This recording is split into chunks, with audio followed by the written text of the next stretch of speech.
the Bible. Is it hard to understand? When it comes to reading the Bible, the first thing that comes to mind is the fact that this is the Word of God. The seals have been broken, and the truth is here. And when we go throughout the scriptures, when we go throughout extra biblical records, we find that the language that God employed, that He used to create the heavens and the earth, was the Hebrew language. Christ said, I came for the lost sheep of the house of Israel. But yet no one, no religious leader, no religious church out there anywhere can now identify the 12 tribes of Israel. Can we? God is quite simple, but it seems as if man makes understanding him hard. What are those mysteries? The truth of your book. Right. I knew it was something because I saw the little joints right there. I'm like, okay. And the truth will make you free. The Hebrew and Bible Academy. You're invited.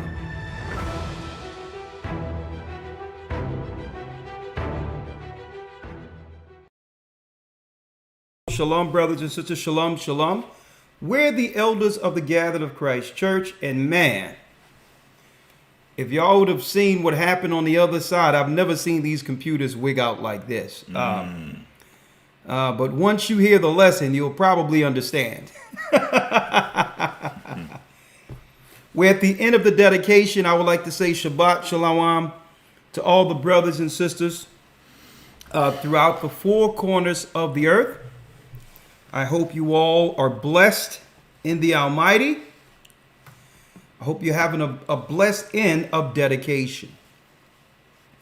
Now, of course, since we're in the end or at the end of dedication, okay, I had to do something concerning the temple that was dedicated back to the Most High, but bring this lesson to the next level, okay, for all of you to understand what this means when it comes to dedicating ourselves to the Most High and His temple, okay?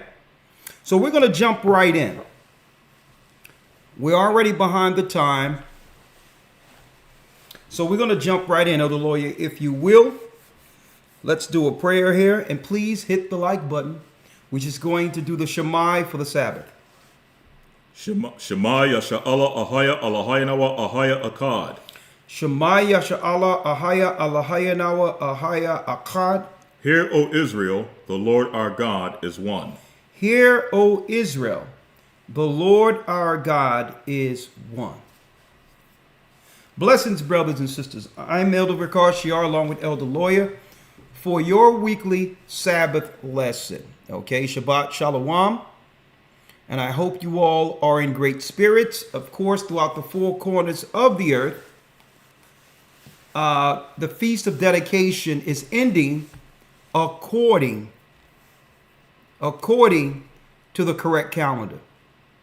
According to the heavenly calendar that was set up even pre-flood, before the flood. The same calendar that was given to Enoch, that was also shown to the prophets, like Abraham as well as Moses.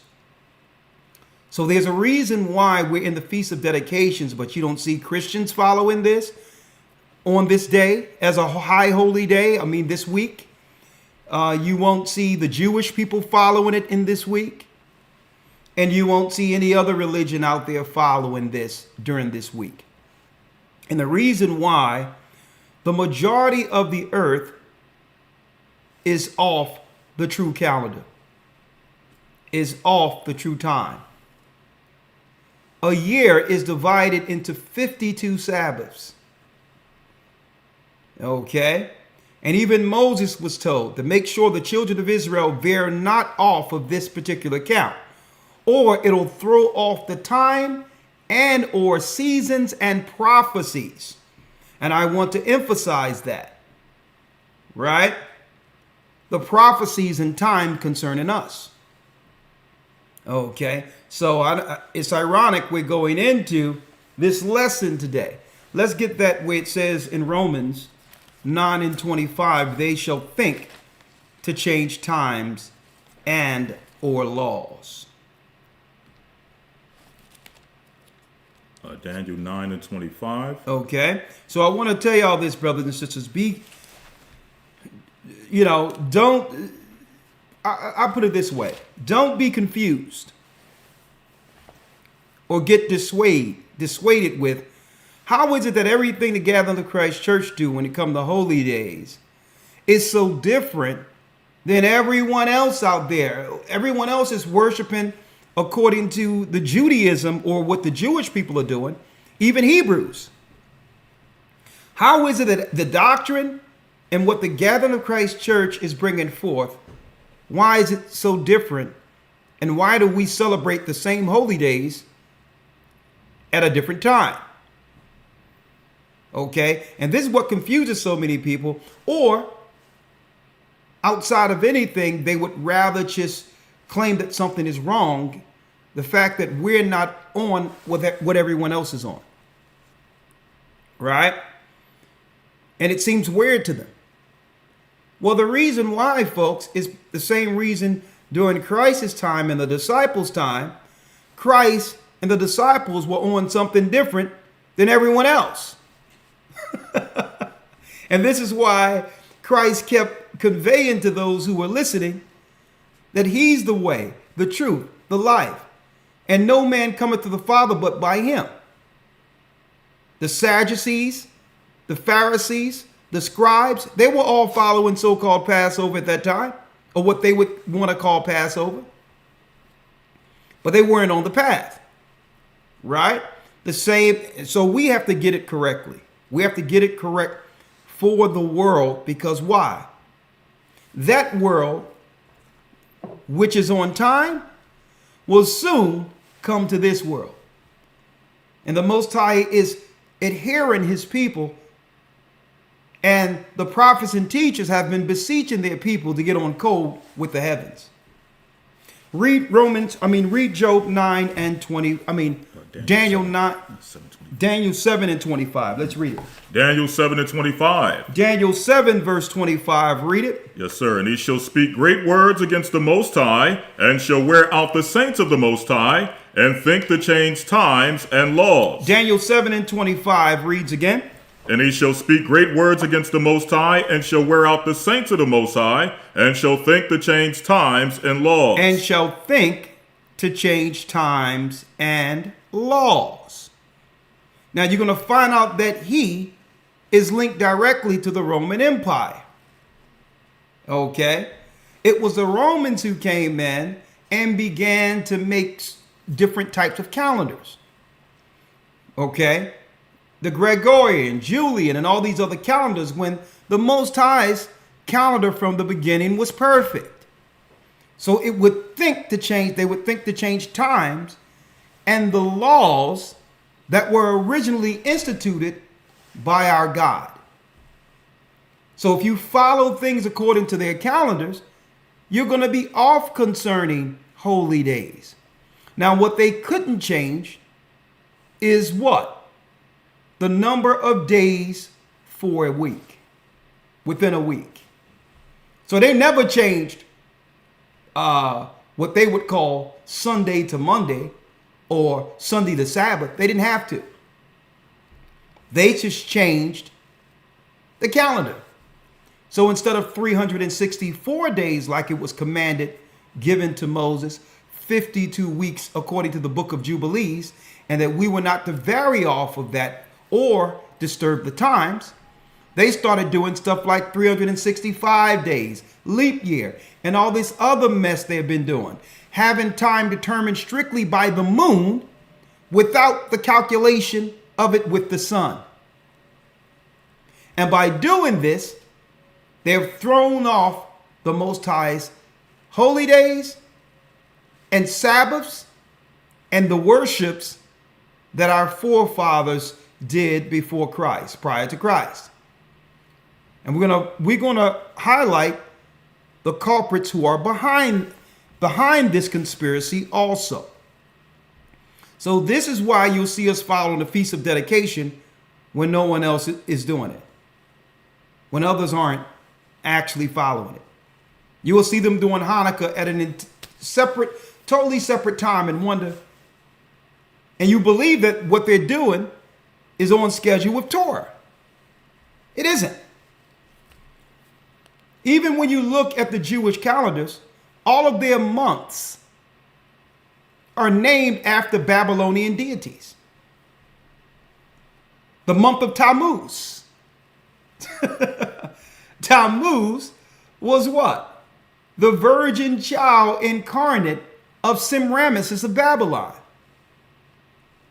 Okay. So how do we resolve this? And I'm not talking about time today. But I just want brothers and sisters to know, when you see us following these holy days, it's a sign to all of you that the Most High has put his people in the earth back on schedule, back in time, back on time. You got it? And so when the heavens is bringing understanding, we must be connected to that same spirit on these days to receive all the heavens have to actually provide to guide us in this, I would say, perilous time. We must be linked in, Sabbaths, holy days, right on schedule to receive the full force, the full spirit that comes into the earth at those particular times of year. So what do the devil does? The devil try to steal that time by having his holidays close in proximity to that same time period. So instead of doing what? Feast of dedication, Thanksgiving. So they can absorb all that spirit and power that comes from the heaven and intercept that spirit. Why? Because we're not worshiping the God on schedule. So they can take all that reverence of the people and hand that reverence over to their gods. You got that? Over to their gods. So I just wanted to emphasize that, because a lot of these brothers and sisters out there are wondering what are the significance? What is the significance of these holy days, and why, when this church celebrate holy days, it isn't on schedule with Christians, Jewish people, Muslims, or nothing else. We're back on time. 364 days is a calendar year. Period.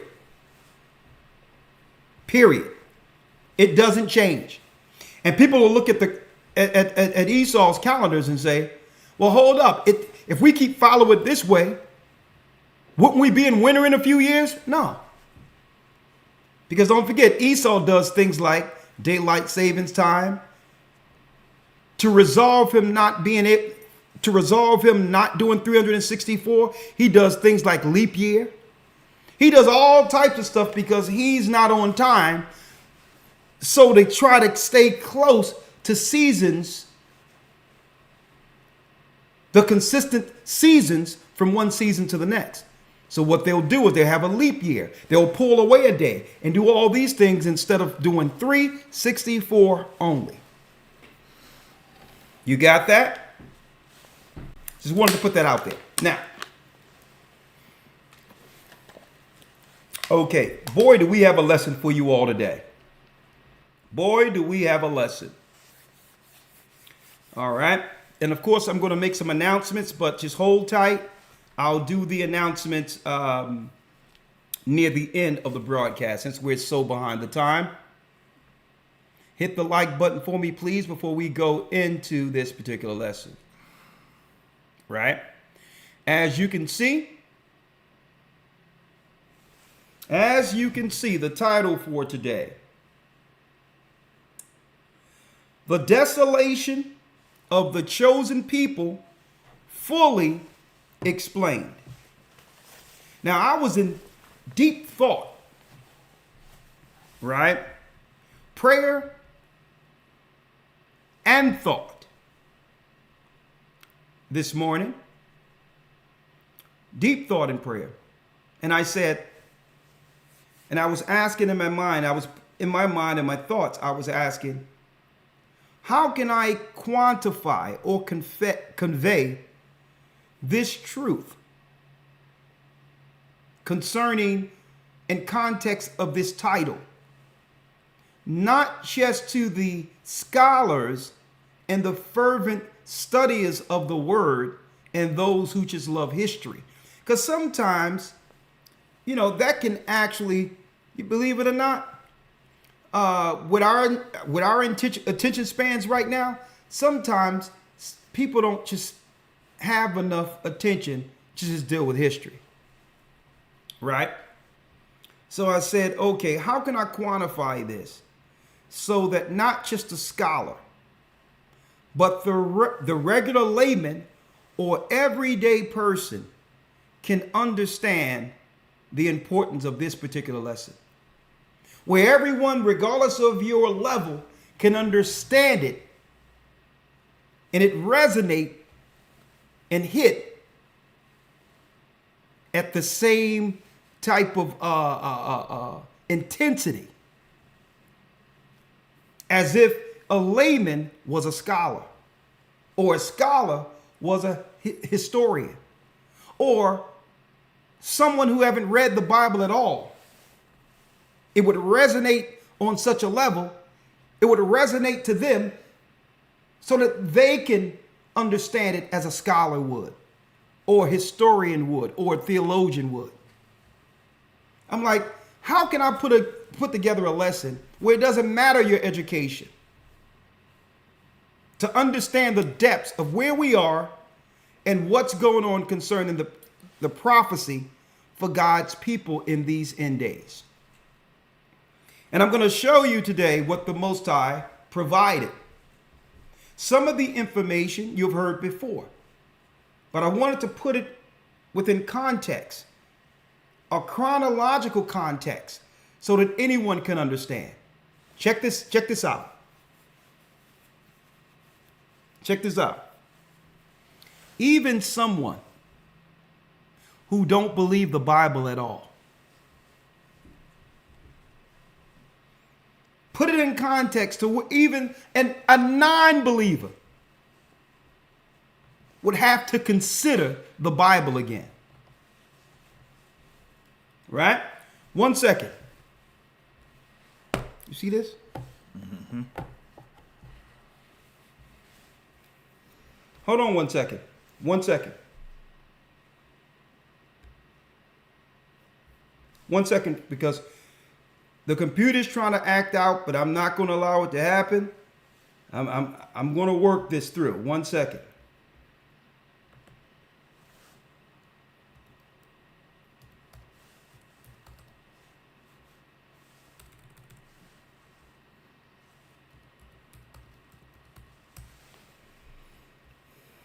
Let me see what's going on here. 1 second.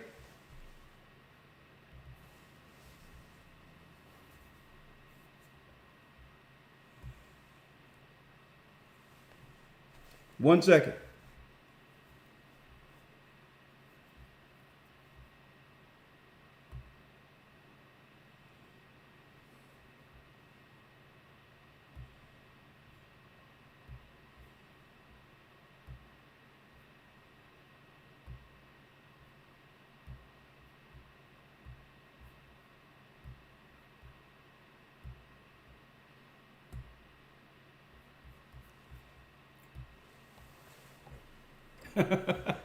If you understand this lesson, you'll see why something is weird going on here with my computer, but it's okay. I'm going to get through it. 1 second. 1 second. Because I really don't want this particular lesson. 1 second. I'm going to tell you, we can't lose the spirit of what I prepared for this lesson. So in case this computer go out, I'm going to save almost over an hour of information to a pad so I can come right back. And even if I have to fight all day to teach this, I will. Okay? So bear with me. Bear with me. All right. I'm saving everything I need to save. And folks, if something happens, hold tight. Stay right here. I'll bring it. I'll bring it regardless. Even if I got to do it through a different channel.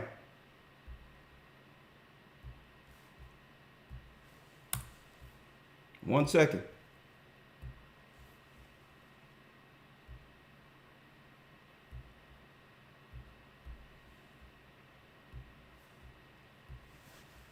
One second, bear with me. Hit the like button. You don't want to miss this. You don't want to miss this.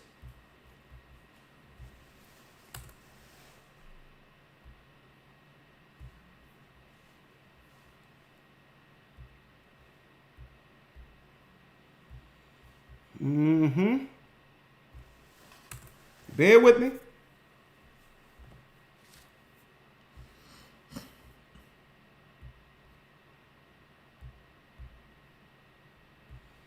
All right.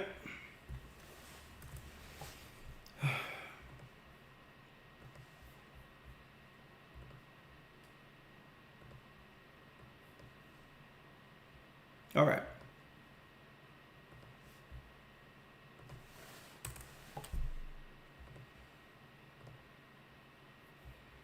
You save that.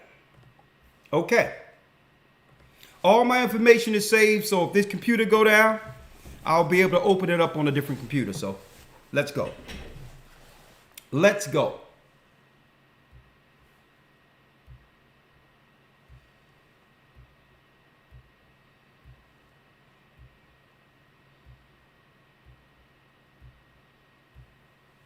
All right. And I said, even a novice, someone who never studied the Bible, or even an unbeliever, okay, I asked the Most High to give me some insight on how to teach this lesson, because I believe this lesson is going to be one of the more important lessons we've done today. Okay? And if you don't hear me, hear the words of the Almighty and reconsider how you view the Bible after this lesson. Okay? Right now, let's start right now. Right now, what are we seeing? What's on the news?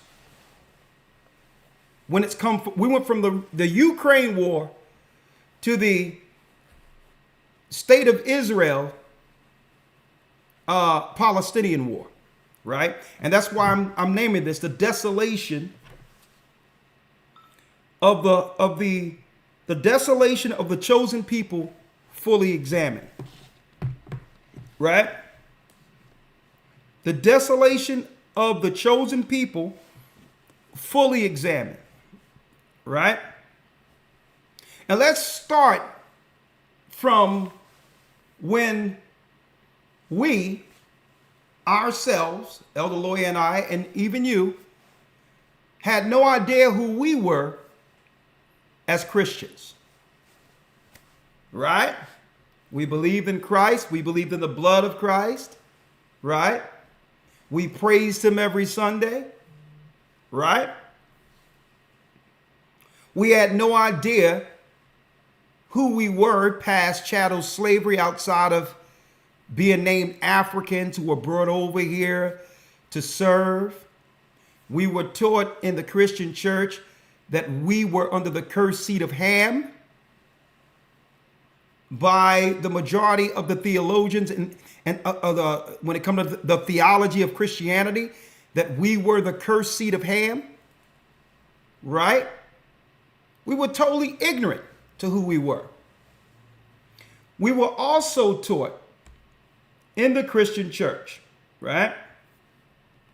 Let me move this out of the way. Let me pull this up. We was also taught in the Christian church that the people on the screen here were the chosen people of God. We were told that these particular people were from the stock of the prophets. That when we think of Jesus, these are the people Jesus came through. We were taught that Moses, the prophets of the Old Testament, the women of the Old Testament, Esther, Judith, you name it, Ruth, we were told that they were all Jewish. We had no issue with it. As long as Christ accepts our people as Gentiles, we could care less who the real people of Israel or the bloodline of people were. A very simplistic understanding was given us. Right? Very simplistic. We're not the chosen people. We're Hamitic. And these people on the screen are the chosen people. But then I did some research and I realized that Jewish people religiously aren't the only people who worship at this particular wall. I did some history on this wall. Okay? We've talked about this wall in the academy. Right? We talked about this wall. And I'm going to give you the history on this in a moment.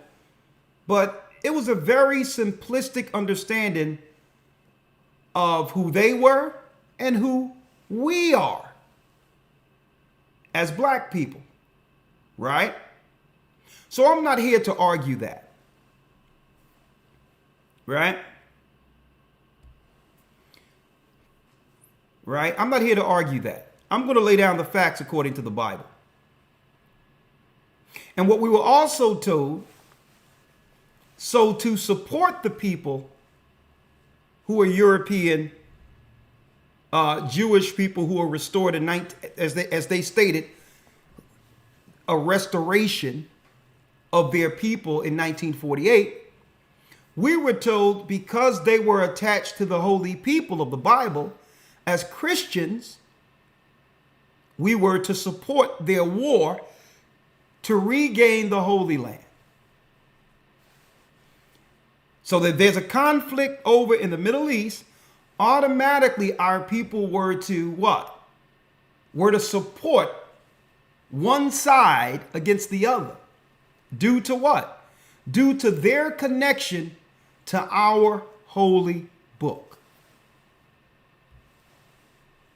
Right? We will support whatever they're dealing with.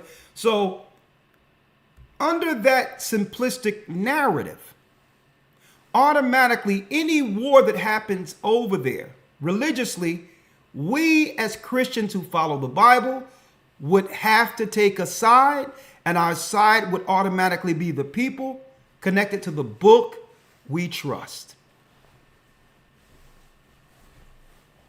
And we supported all the wars and all that over there under that theology, under that belief, and believing that these were the people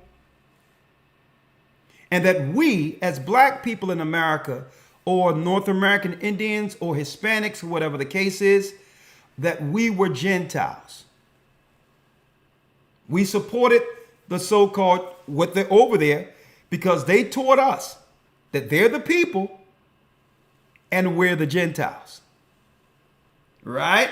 And for some reason, we started to believe that in order for our Messiah to come to save us, even as Gentiles, prophetically, there was a doctrine that they must be restored in that land before Christ returns. It was instilled within the Western Christian doctrine. So by default, even if we don't agree with them politically, we still should support them because prophetically they're bringing forth a prophecy that leads to Christ saving us, right? That's what we were taught. So politically, we didn't care about it. Listen, we support these people. They're God's people. They've delivered us the word. Christ came from them. We'll support them regardless of what they do politically, understanding that they're God's people.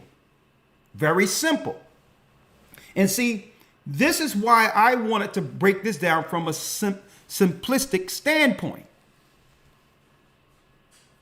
Because that alone, if we believe that and it isn't absolutely the way they're claiming, I need y'all to think about this.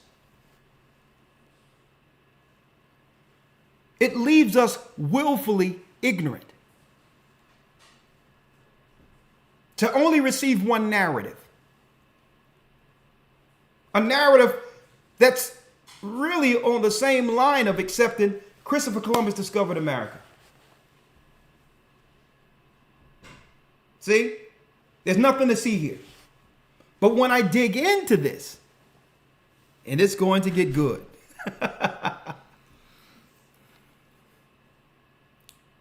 The restoration of God's people is much more complex on one level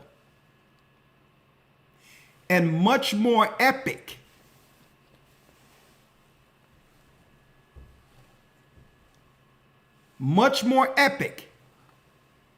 than the production in religion we have received. Bear with me here. From Genesis to Revelations, what are they doing at the wall? What are these people, regardless of their race, doing in Jerusalem? How is it that we have been scattered and are suffering throughout the earth, while other people are staking claim to a holy land? Is the holy war over there? Or have we been exhibiting, have we been really, folks, destroyed under a holy war since the fall of our homeland? We're looking over there for a holy war. Is a holy war getting executed against us on a daily basis? Well, you'll never understand if you don't know about the desolation. Elder Lawya? Yes, sir. Let's now go to here.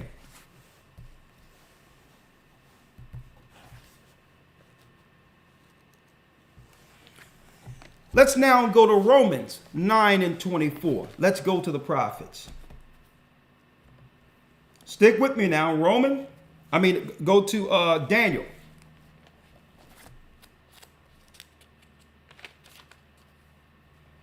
Let's go to the book of Daniel, 9 verse 24. Hold on. 9 verse 24, right? Yes, sir. All right. Hold on, let me get it here.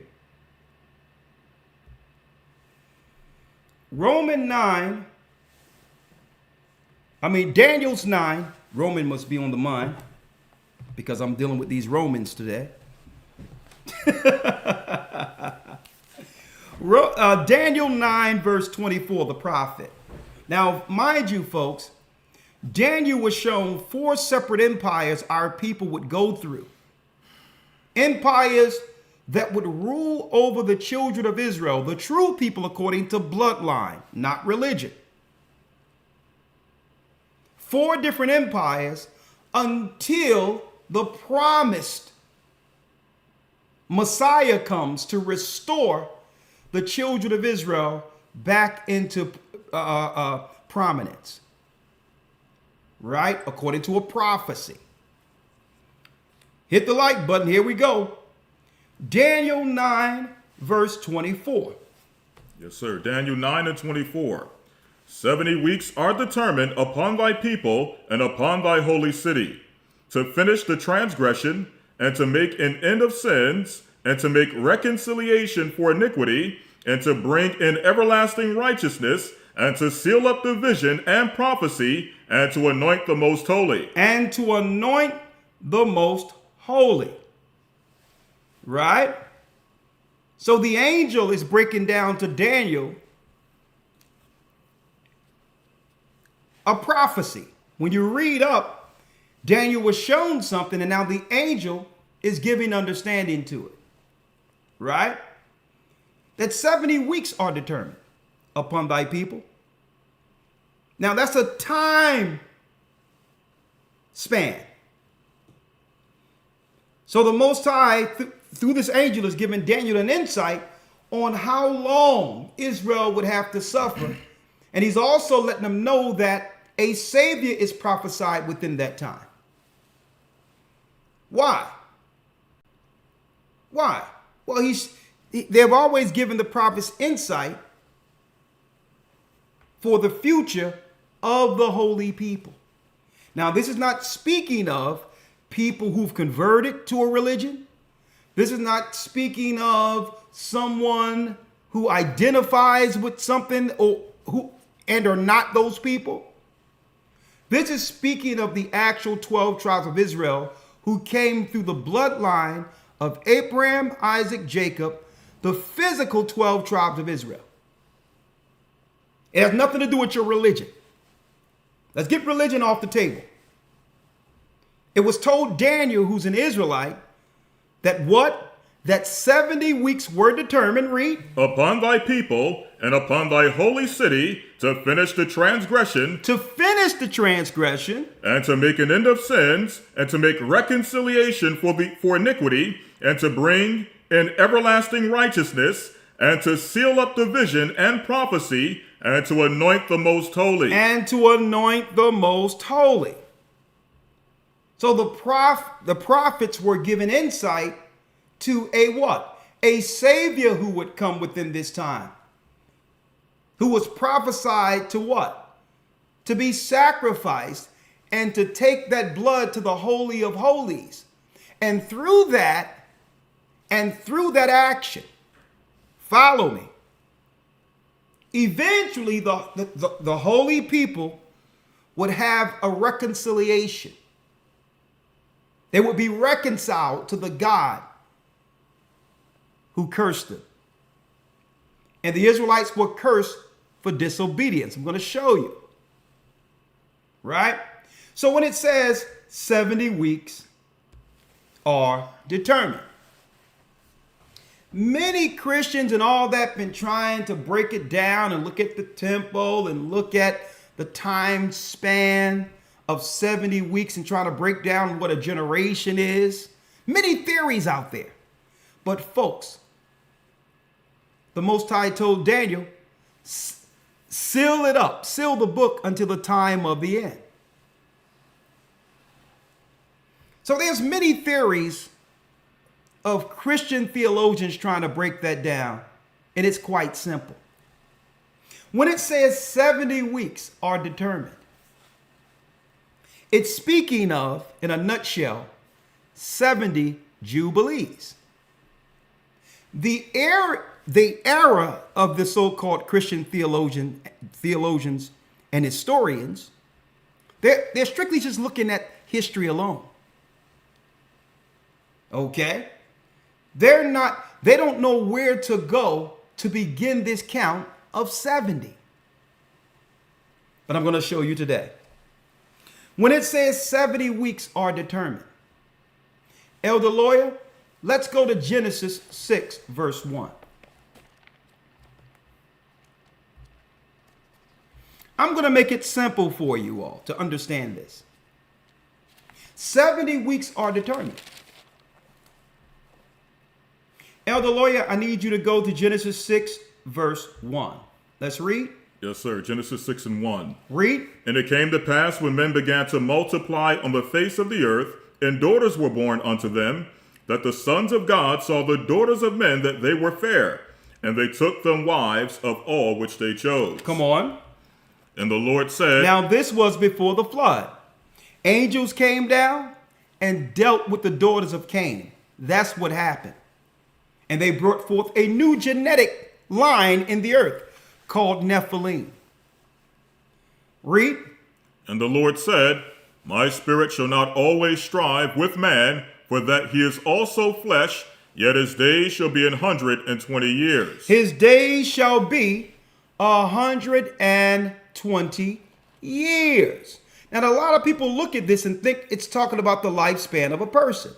No, it's talking about the judgment that happened. This is a judgment relating directly to the sin that happened from Adam, which led to this sin here. And there's 120 Jubilees determined. See, the Bible is manifold. 120 Jubilees are determined. Understand that. So what is this breaking down when it says 70? 70 weeks are determined. Well, when you break it down, we have what? We have 50 days or jubilees between the sin of Adam and what? The giving of the law. That's 25 what? 2,500 years. Right? And then that's 50 jubilees. Right? That would leave what? That would leave what? That would leave 70 from the time God would give Moses the law and the consummation, when Israel would actually be restored back into the land by the Messiah. See that? You got what? 50 jubilees from Adam to Moses. 35 jubilees, 1,750 years. From what? From Moses to Christ's birth. And another 35 jubilees, 1,750 years from Christ's birth to the restoration, where he would restore the people. So many theologians are going off because they're just counting the time periods according to regular earth days and not realizing that the message of this consummation was given to Daniel from the heavens. So you just can't calculate this according to the history within the earth. It was speaking of what? A more broader understanding of the restoration of Israel. So that 70 it's speaking of is going back to when Moses was given the law. There will be 70 jubilees before what? The world is judged by that same law given to Moses. But there's a lot of things that must happen in the earth between those two time periods. Are y'all following me here? Now, Elder Lawya, let's go back to the book of Daniel. Back to Daniel 9. Where it says 70 weeks are determined. Yes, sir. The book of Daniel, chapter 9, verse number 24. 70 weeks are determined upon thy holy people and upon thy holy city to finish the transgression and to make an end of sins and to make reconciliation for iniquity and to bring in everlasting righteousness and to seal up the vision and prophecy and to anoint the most holy. And to anoint the most holy. A lot of people out there believe that what happened in 1948 with Europeans going into Israel is a part of this prophecy. But is it? Well, let's see. Because we understand there must be a desolation of God's people. And that desolation happened a long time ago. It happened before there was any such man born in the earth by the name of Hitler. Okay? So we have to go into the desolation to understand who's the Most High speaking to Daniel about here. the people who would need a savior. Let's read it. 25. Know therefore and understand that from the going forth of the commandment to restore and to build Jerusalem unto the Messiah the Prince shall be 7 weeks and 62 weeks.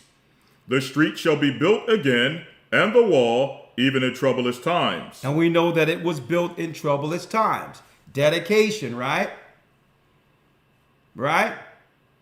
Now, originally, the Persians began to help us with it, but then it was destroyed again by who? A Greek by the name of Antiochus Epiphanes, and under the Maccabees during the Hasmonean dynasty, 2nd century, it was cleaned up once again, until it was destroyed at the death of Christ, where the Most High did what? He broke the temple in two. Go to last week's lesson to understand why the Romans and others wanted access and power over that temple. Right? Read on. Yes, sir. 26. Verse 26. And after 62 weeks shall Messiah be cut off. The Messiah was cut off. He was killed. But not for himself. But not for himself. So I need y'all to understand this. What happened to Christ isn't a New Testament creation. You got so many people who's following Torah claiming that there is no prophecy of a man dying for the sins of the nation. When this is prophesying Christ being cut off, dying for a people. So if it's prophesied in the book of Daniel, brothers and sisters, we must ask, if he died for his people, why would there be a religion where the people we were taught were the people? Why would they reject this Messiah? If you're the people, shouldn't you embrace a man who would die for you? It's in your Torah, it's in your Tanakh, that the Messiah would come and he would be cut off, but not for himself. Does that sound familiar? Because we have so many people out there claiming that Christ's life and death was a modern day creation or a Roman creation, a white man's creation. So shouldn't they embrace the Messiah if in the prophets it say that this man would do something for you? Right? Now let's go back. I know I would embrace him. We thought we were Gentiles and still embraced him. You taught us that we weren't the people and we still embraced him. So why would you reject him? Huh? After 62 weeks shall the Messiah be cut off. Read. But not for himself. But not for himself. And the people of the prince shall come and shall destroy the city and the sanctuary. And it was prophesied that the people of what? The prince, right? What prince? The prince of darkness. The people of the prince of darkness, who are led under the angel Samael, Satan himself, shall come and destroy the city and the sanctuary. Who destroyed the city and sanctuary? The Romans destroyed the city and the sanctuary. Now let's pause right here. If the Romans destroyed Jerusalem, and you're the people of Jerusalem, who should the war be against? Should it be against the people in the Middle East?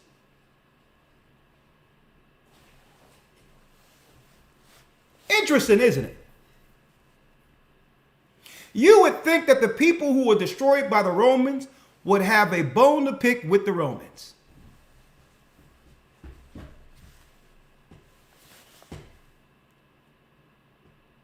Where's the war against Rome, who destroyed Jerusalem. But I'm not going to put the cart before the horse. I just want, these are the things that Arsenio says makes you go, right? Back in the day. Because if I've learned anything, politically we're hearing in America, never again. What the Nazis did, what they did against, it was horrendous. But when we look at what happened to the Israelites and Jews in Jerusalem, what happened in our current time pales in comparison to the carnage that was executed against the children of Israel in Judea. And I need y'all to think about that for a second. Never forget, right? Well, if it's never forget, how is it when you get power? Billions of dollars for missiles and everything else, right? To execute war against those who oppose you. What do you think to now look back at those who destroyed you in Jerusalem? Why aren't you thinking about that? Is it because possibly? Is it possibly? Could it be that you're from Rome? I don't know. We're going to play both sides today.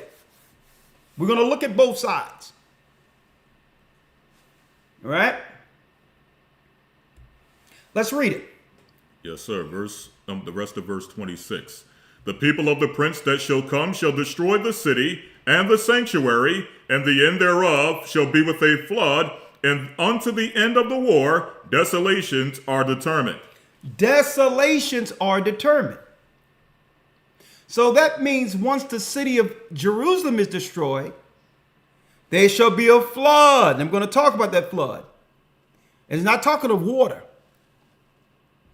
And unto the end of the war of desolations are determined, which means after that desolation, 70 AD, the children of Israel would be suffering desolation after desolation after desolation after desolation. They'll be targeted by the same people who destroyed the temple in 70 AD, who destroyed our people or the children of Israel. Let me not put the cart before the horse, because right now, according to what they taught me in Christianity, I'm a Gentile. Okay? We're going to see if the Bible set the record straight and point to who's who. After the destruction of 70 AD, right? It tell you that there won't be just one desolation, desolation after desolation after desolation. Right? Read on. 27. And he shall confirm the covenant with many for 1 week, and in the midst of the week he shall cause the sacrifice and the oblation to cease. He shall cause the sacrifice and oblation to cease. That means there will be no place for the children of Israel who once had Jerusalem. There'll be no place to do their sacrifices. It'll be taken away. If they want to serve a sacrifice, they would have to do it what? By going through the Gentile nations who have set up their pagan temples. Right? They wouldn't have a place of worship for their own outside of what the Gentiles have established for them. Temples, churches. So they'll be taken away from the people. Right? Go on. And he shall confirm the covenant with many for 1 week, and in the midst of the week he shall cause the sacrifice and the oblation to cease, and for the overspreading of abominations he shall make it desolate. He shall make it desolate, which means that homeland that was once inhabited by the chosen people according to bloodline, not religion. It will be made desolate. That means what? The true children of Israel would no longer have control over their own land until Until when? Even until the consummation. Even until the consummation. That means even until that last 35 Jubilees, 1,750 heavenly years is completed. See? The consummation is what? You got 120 days or Jubilees from the time of Adam's sin. Right? Then it will be broken down from Adam's sin to the Most High giving Moses the law that we would utilize to cleanse that sin. A law of civility that the world must learn through the Israelites. The same law that one day the Most High will judge the world with. Right? And then another 35 Jubilees. Here's your 70. From Moses to the birth of Christ. And another 35 from Christ's birth through his death. All the way to what? The consummation. And that's when the restoration begins. It doesn't begin before the Messiah returns. So who's the people suffering desolations up until the time the Messiah returns? Well, now check this out. Suppose it's the same people who the world taught, who the Roman Catholic Church taught were Gentiles. Now there's an understanding to why it seemed as if our destruction as a people is systematic.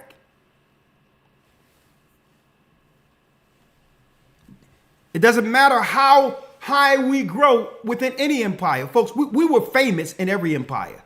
Nothing can stop us from our fame. They cannot steal our shine. But there's always a glass ceiling. There's always, but so far you could go. And a lot of us never understood it. We never understood it. Anytime we get beyond or get close to that glass ceiling, desolation. Desolation. Desolation. Start from scratch again.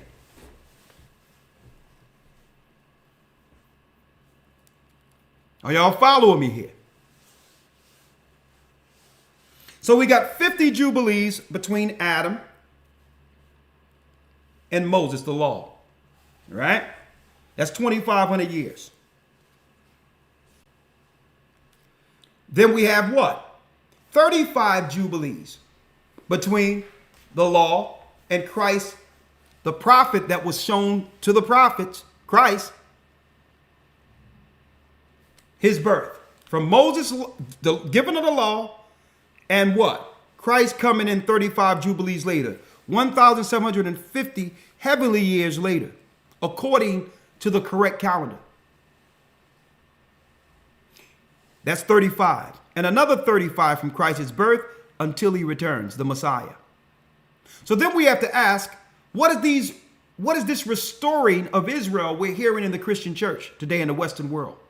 Claiming that what's going on in the Middle East is prophetic concerning God's people. The math isn't mathing. The math isn't mathing. So, let's go, Elder Rawchaa, let's go to Revelation real quick. Revelation 12 and 12. Yes, sir. Revelation 12, verse number 12. Okay, all right. So, we go into the book of Revelation. Now, why are we going here, folks? Well, John was placed on the Isle of Patmos for delivering the true gospel, which was a threat to pagan Rome. Okay, they didn't want to kill John because they seen what happened the last time they made a man a martyr. The more they killed those who were bringing forth the true gospel, the more pagans began to convert. And through those conversions, it was what? Disrupting the Roman government and their citizenry. It was causing a disruption, folks, within the political landscape of Rome. So they say, okay, we can't kill John, because if we kill him, more people are going to side with these Israelites. Let's put him on an island. Right? Let's put him on an island. So let's see what the Most High showed John on the isle of Patmos. Let's go to Revelation 19, Elder Lawyer. And no, Revelation 12. Let's go to 12 first. Yeah. Mm-hmm. Let's go to Revelation 12. And let's read here the 12th verse. Yes, sir. Revelation 12, verse 12. Oh, before you go there. Mm-hmm. Revelation 9 and 12. Revelation 9 and 12. That's where I want to go. Revelation 9, verse 12. Let's read it. Yes, sir. Revelation 9 and 12. One woe is past. One woe is past. And behold, there come two woes more hereafter. There come two woes more thereafter. Now we have people in modern day Christianity erroneously teaching this particular verse. What they're saying in modern day Western American theology is that this is speaking of World War I, World War II, and World War III. See? And by teaching that, we can relate our current what? Our current events to try to claim it's prophetic. Especially when pointing to the wars that lead to a people receiving the Holy Land. Follow me here. So this is the Christians are teaching, this is speaking about World War I, World War II, and World War III. But is that true? Well, let's see. John was on the Isle of Patmos. He was what? He was a disciple of Christ. So this is speaking of him being showed future prophecy in its present time. See? So you're talking about mid first century right here. This is mid first century. You're talking about around what? Around somewhere around, if you want to round it off, around 45, 50 AD. Rounding it off. This is 50 AD. Rounding it off. And it says what? One woe is past. So during what? During the time of the disciples, it was shown that one woe already passed. So we have to find out what was that woe. Speaking of the desolation of God's people. So obviously this was a destruction John, being an Israelite, knew about. This ain't speaking of no prophetic World War I, World War II, World War III. See? If they can hide these woes, now they can create their own prophecy through Hollywood, through events, and have Christians and others justify wars that have nothing to do with prophecy. Not a prophecy that Christ talked about or the disciples talked about. Y'all see this? So during John's time, John was shown on the Isle of Patmos by Christ himself that one woe was past. So we have to go back to that one woe. So let's go back to that one woe if we can. One woe is past. Elder Lawya? What is the one woe? We're going to go 1, 2, 3, right? Let's go back to 2 Kings. 2 Kings.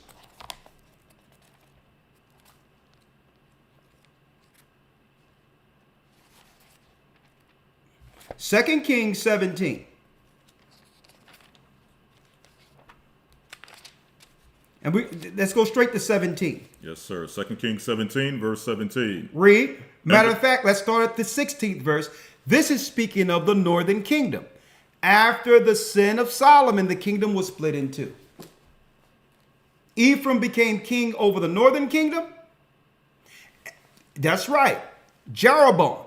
And Rehoboam became king over the land of the Jews, or Judea. Judah, Benjamin, Levi. Okay. And these are they who would bring forth in the southern kingdom the Messiah, Christ. Right?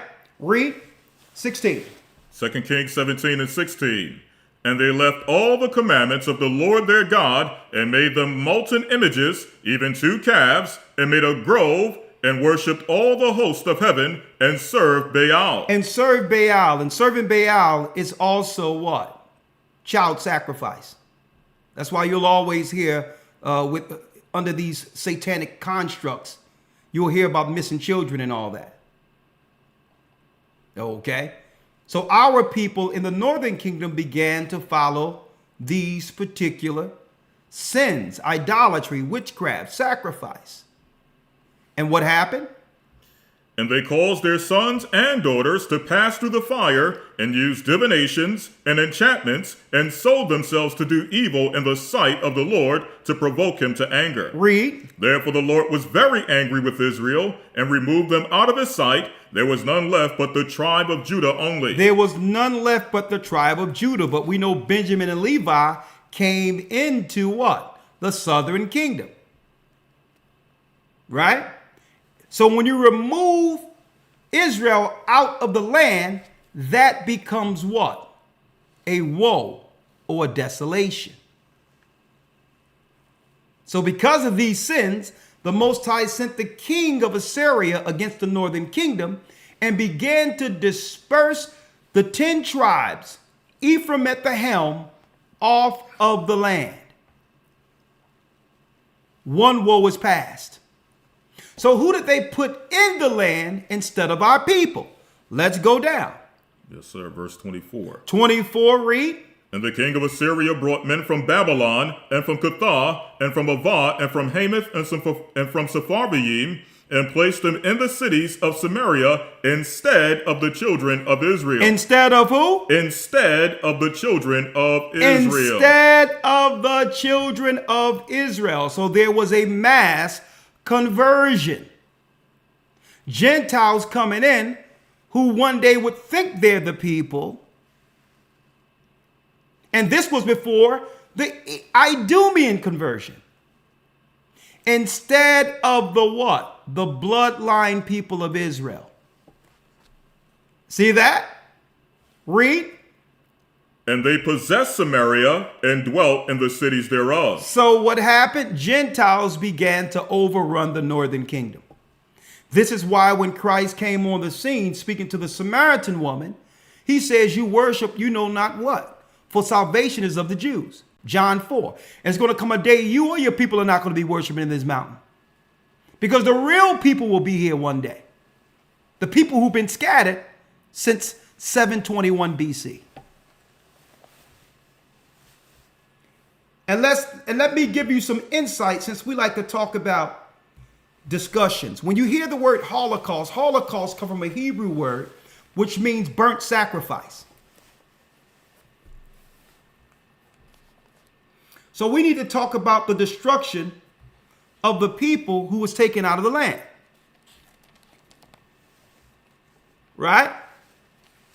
2nd Ezra 13 and 39 real quick, Elder Lawya. Let's read that. 2nd Ezra 13 and 39 tells us what happened to those people. One woe is past. 2 Ezra 13, verse 39. A matter of fact, Elder Lawyer, let me get it so they can see it, because I want to make sure this is all laid out and referenced, so that no one can think I'm making this up. It's from my own idea, right? Let's get it. 2 Ezra 13, verse 39. Let's read it. Yes, sir. 2 Ezra 13 to 39. And whereas thou sawest that he gathered another peaceable multitude unto him, those are the 10 tribes which were carried away prisoners out of their own land. So what Ezra was seeing here, brothers and sisters, is what? Ezra was seeing the future of when that Messiah would come at the end of the consummation. Right? And he's seen a vision showing the 10 tribes who were taken out of the land. Those were the 10 tribes which are carried away prisoner out of their own land. In the time of Hosea the king, whom Salmanassar the king of Assyria led away captive. Read. And he carried them over the waters, and so they came into another land. He carried them over the waters, so came they into a new land. So the 10 tribes began to inhabit areas that weren't discovered at that time. I'm going to use the terms or the words you can understand. Right? So obviously the Messiah would come for those same people who disobeyed once their children began to repent and come back under the covenant. Right? Now let me show you this. Those were the 10 tribes that were scattered abroad, and they went into a land where never mankind dwelt. Right? Right? Matter of fact, go to the 43rd verse. 43. And they entered into the Euphrates by the narrow passages of the river, for the Most High then showed signs for them and held still the flood till they were passed over. Read. For through that country there was a great way to go, namely, of a year and a half, and the same region is called Arsareth. And that same region was called Azareth. This is the uninhabited land that drifted west. So all the lands where Ham, Shem, and Japheth weren't settled, the 10 tribes began to leave Assyria and settle in these areas, including America. Now this is 718 BC we're talking about. Almost over 700 years before Christ. Right? Almost 700 some odd years before Christ would come on the scene. Right? Now, let's see, well before the 1900s, the desolations our people suffered. I'm just going to point out a few. Because when we hear about genocide, it seems like there's a monopoly on media in Hollywood, not to actually a monopoly on who really suffered throughout time as God's people. It seems as if when we hear anything about a suffering of a people, they're teaching modern history. And no one is talking about the desolations written of in the Bible. Right? Puerto Rico, Colonial, Genocide Studies Program. Yale University, folks.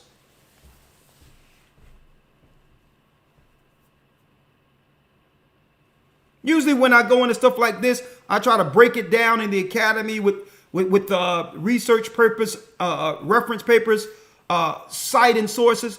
But I wanted to break this down from the scholar to the layman. So, Genocide Study Program in Yale University. And one of their studies, and no one is talking about this, is the colonial genocide from the range of 1509 to 1552, when Rome sent the conquistadors over here into the Americas. The Taíno from the tribe of Ephraim. It was their king over Israel, over the northern kingdom. Puerto Rico is one of the world's oldest colonies, having been under some form of military occupation or protectorate status since 1508. On On November 19, 1493, during this second voyage, Christopher Columbus arrived in Puerto Rico. The indigenous Taino culture dominated the island. Now, I got proof and history proof of, even though Christopher Columbus was Spaniard, he was also Jewish. Okay, and I have the history on that.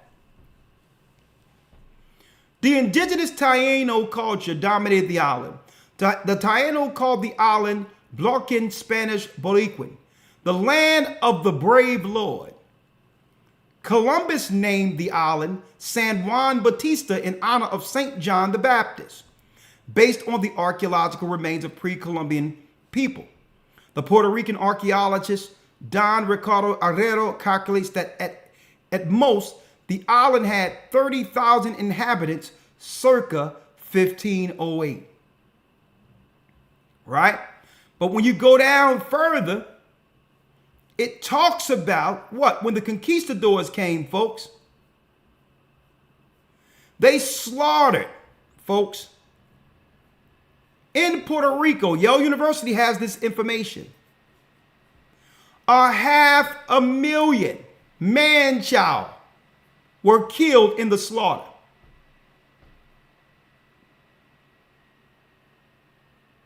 Half a million. 500,000 man-child, when you go into this full paper and research, were killed in the slaughter. Okay? When you go into it, throughout history, and I think there's a book on this called what? What is it called? The Spanish Holocaust, or I think it's American Holocaust. The American Holocaust highlights this massacre that was even studied in Yale. By the time the conquistadors came over in 1400, they broke Puerto Rico down to about 30,000 people.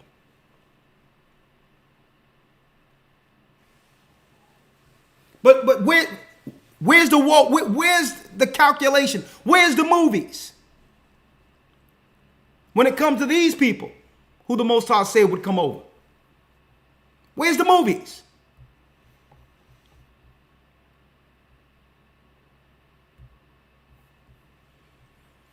When Native Americans were slaughtered in the name of civilization.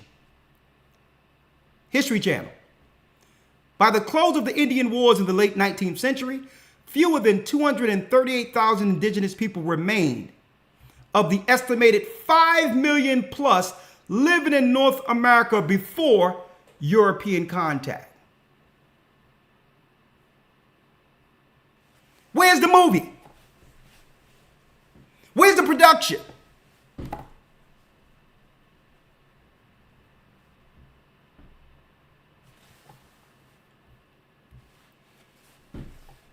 Where is the movie? We're waiting. Right? Now there's more. There is more.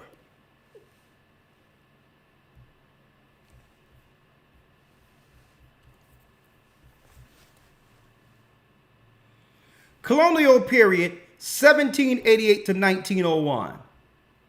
British settlement of Australia began as penal colony governed by captain of Royal Navy until the 1850s, when local forces began to be recruited. British regular troops garrisoned the colonies with little local assistance. Folks, it's talking about what? The attacks of when they sent ships to destroy the tribe of Reuben in Australia. The British did this. Sent by Imperial Rome. And New Zealand. Look at this. Here's a British flag.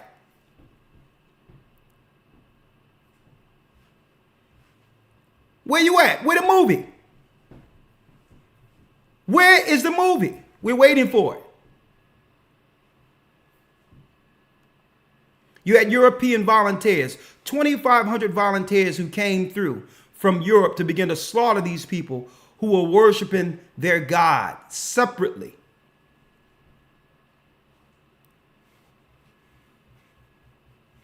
separately from what? From the land they moved from thousands of years prior. Now, before I go into the second woe,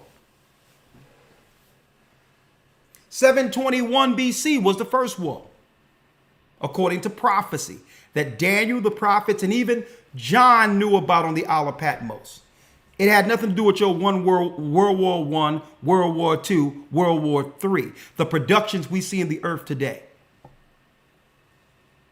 This is them creating prophecy so that what? So that the world through a religious eye would think that there's some level of justification for what we see in war today, while ignoring the wars continually against the children of God.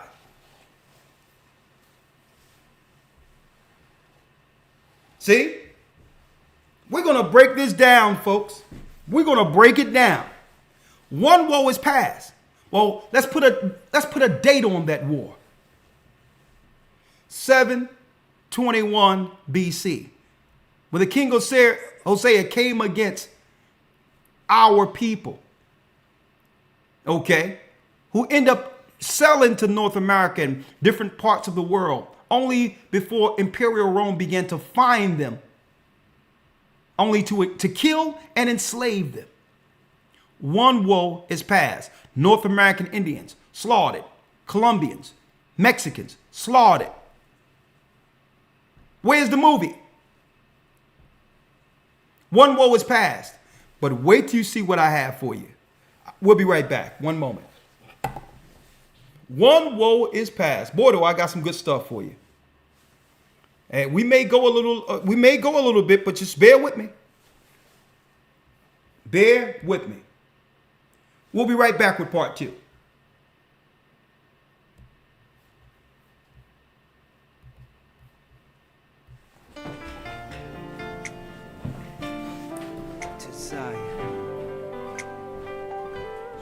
I was lost, but now I'm found. I'm a child of Israel. I heard the sound. Please give me the strength to stand today. With my eyes towards the east, show me the way to Zion. I'm on my knees, laying my life on the line. I'm begging, please don't let me fall. Give me the strength. Place my feet, Lord, guide my path. Show me the way to Zion. I opened up the book and see that the apple of your eye included me. And through the tribulation, I know I must stand. For a new heaven, a new earth, show me the way to Zion. I'm on my knees, laying my life on the line. I'm begging, please don't let me fall. Give me the strength. Place my feet, guide my path. Show me the way to Zion. I feel the Spirit calling me, drawing me back home. Been suffering with my family. I know it won't be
All right, all right, all right.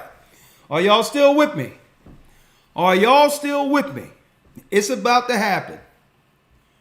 Right? Are y'all still with me? Part 2. Let's do it.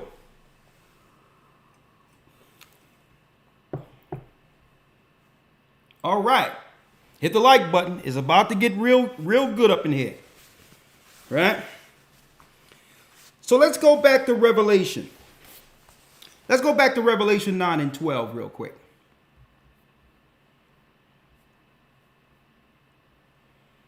All right. Let's go back to Revelation 9 verse 12.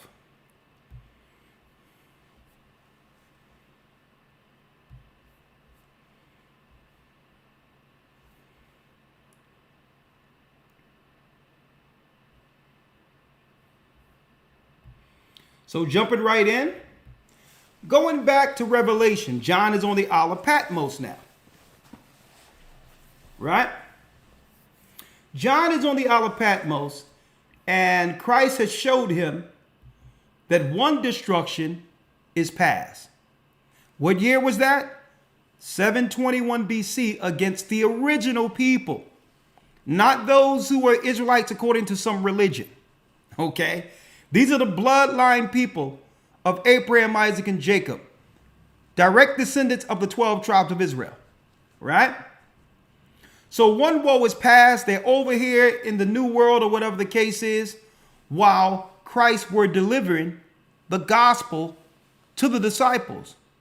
The same gospel that would one day gather their brethren who was afar off in these lands scattered before the Romans began to do what? Colonize in the new world. You got that? So we're still speaking of around 50 BC, 50 AD here, when John was given this revelation. One woe is past, and then he said what?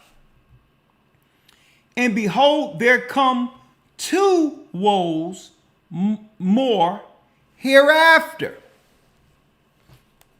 So now we're looking at 2 more destructions, right?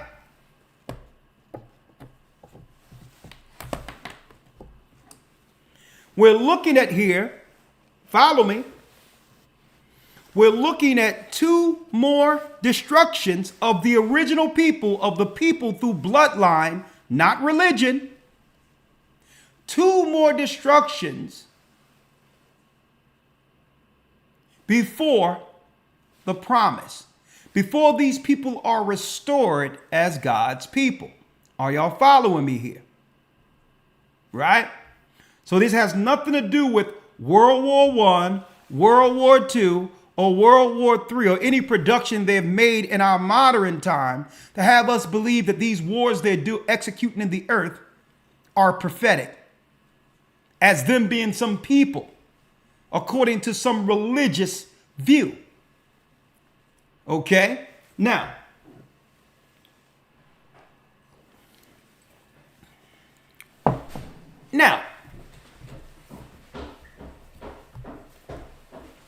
right? All right, Elder Lawya, you with me? Yes, sir. All right. It's fine. It's fine. I already started up. Yes, sir. I'm chopping at the bit. Now Elder Lawya, let's go to the book of Judith real quick. Yes, sir. The book of Judith. Now, in particular, I'm going to go to the one in the Septuagint, right? We're going to the book of Judith, right? The Septuagint is the Bible. It's the Old Testament that predates the King James Version Old Testament, translated directly out of the Greek text, okay? One of the first translations of our Bible into the Greek language, all right? Let's go to the book of Judith. You get there? Mm-hmm. And let's read the 8th verse. 8th verse 17. The book of Judith, chapter 8, verse number 17. Read. Therefore let us wait for salvation of him, and therefore let us wait upon salvation of him, and call upon him to help us, and he will hear our voice if it please him. And it says, therefore, Judith, an Israelite, a sister says, therefore let us wait for our salvation. The salvation of him. That's Yeshua. And call upon him to help us, and he will hear our voice. Read. If it please him. If it please him. Read. 18. For there arose none in our age, neither is there any now in these days, neither tribe, nor family, nor people, nor city among us, which worship gods made with hands, as have been aforetime. Read. For the which cause our fathers were given to the sword. For this cause, because our people began to worship the idols of the nations, and began to sacrifice our children as the nations do. Read. For the which cause our fathers were given to the sword, and for spoil, and had a great fall before our enemies. And had a great fall before our enemies. Read. But we know none other God, therefore we trust that he will not despise us, nor any of our nation. Read. For if we be taken so, all Judea shall lie in waste, and our sanctuary shall be spoiled, and he will require the profanation thereof at our mouth. So what would happen if we do what the 10 tribes did? Eventually, not we, but the Israelites in Judea, let me put it that way, what we just witnessed that happened to the 10 tribes would eventually happen to Judea, Judah, Benjamin, and Levi. So we were being warned. You see, the other ones was taken out of the land of Samaria. Our brothers, we don't know where they are right now. If we do as they did, eventually that will happen to the 3 tribes left, Judah, Benjamin, and Levi. Read. And the slaughter of our brethren, and the captivity of the country, and the desolation of our inheritance. So what would happen to the Israelites according to the book of Judith? And the slaughter of our brethren. The brothers will be slaughtered like I showed you. Read. And the captivity of the country. The people would go into captivity. We know that history. And the desolation of our inheritance. And the desolation of our inheritance. Our children will forget that they were actually the people of Israel. Not only will they destroy and take our homeland, they will re-educate the children to not even know that that inheritance that everyone is fighting over belongs to the lost tribes of Israel.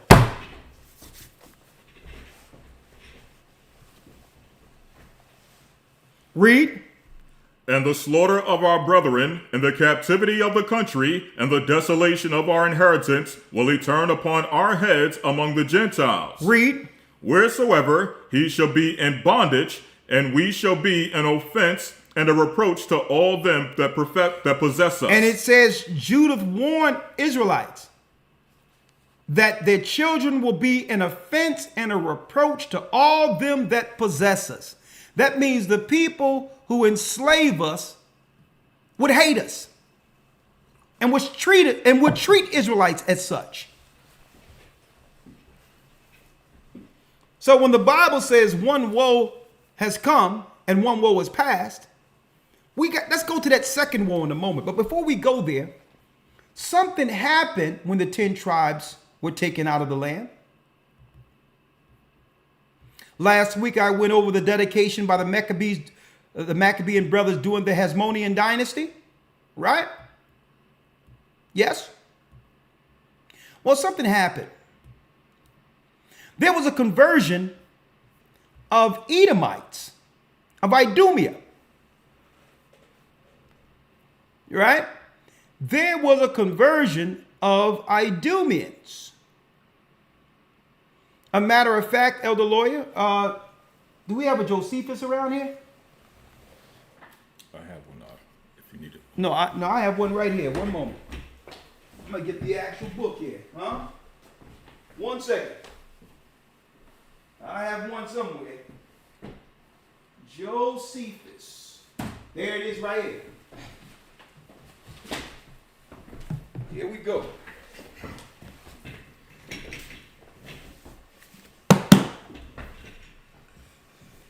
Let's get the conversion of the Edomites, the Idumeans, who converted into Judaism. Right? Let's get that out of the Josephus. Yes, sir. Okay. Now, what I do is, of course, we have the information, the sources, so that they can't claim this is our opinion or this is some religious theory. I have white papers. Vida el Placero. Idumean and Idumeans in Josephus' story of Hellenistic early Roman Palestine. Because we're talking about the Palestinians and what's going on in the Middle East. Well, you don't understand that if you don't understand history, right? Other things went on in that land well before our current time, right? There was a mass conversion of Edomites who would be considered modern day white people or European who converted into a religion of Judaism. Before this time, there was no such religion as we see today. Being an Israelite and following the laws wasn't a religion. It was a way of life for us. Okay? Now, when you go into this, it breaks down what? Idumea and the Idumeans, which another name, a Greek word for Edomites, in Josephus' story of Hellenistic early Roman Palestine and an antiquity of the Jews, the 12th chapter. You got it? Mm-hmm. Right? And it says right here, this paper offers the first of ever comprehensive philological and historical commentary on Josephus' reference to Idumea and antiquities of the Jews. That still remains a source of knowledge on Hellenistic and early Roman Idumea. Josephus' version of the beginnings of the Maccabean Idumean hostilities, that means there was hostilities between the Edomites and the Israelites who were still in Judea, as well as his account of the Hasmonean final conquest of the Edomites, Idumeans, stresses the political and military aspects of this conflict, right? Now, in particular, I got the white papers because why? This is being taught even in some synagogues, this white paper. I've done the research. And amongst those who study in modern day Christianity from the theological side of things. That this is history. But I wanted to bring up this in particular because why? That's right, folks. There's archaeological proof that this actually happened. Here's the white paper. So he wanted to go back with this information to find out if there's any historical artifacts and others to prove that that conversion of Edomites actually happened. Are y'all follow me? Are y'all follow me here? Right? So when you go through here, it talks about what? Let me get it.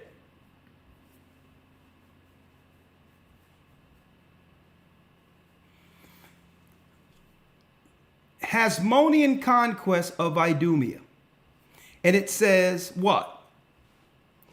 The capture of Marissa, of the conversion of the Idumeans, we have parallel literary and archaeological material. So this is no one's opinion here. They have archaeological proof this conversion happened. Marissa is located in the modern Judea, Shephelah, 40 kilometers southwest of Jerusalem, and 35 kilometers east of Ascalon. At the site of the Iron Age city settlement, Marissa, it was archaeologically excavated in 1900 by the British archaeologists Bliss and McAllister. In 1905, Peters and Tharish, as well as 1989 and 2000 by Israeli archaeologists, under a most cloner. Both archaeological and historical data make it clear that Hellenistic Marissa was the main city of Western Idumea.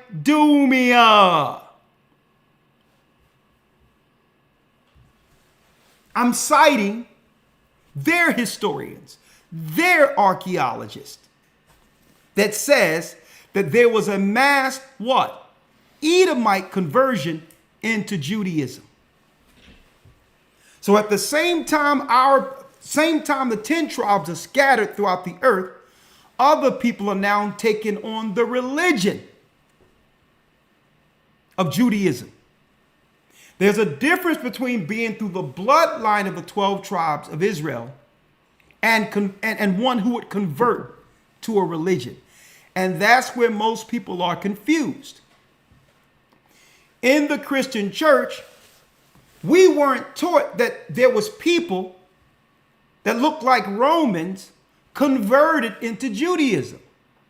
We were told that we are Gentiles and they are the lost tribes of Israel.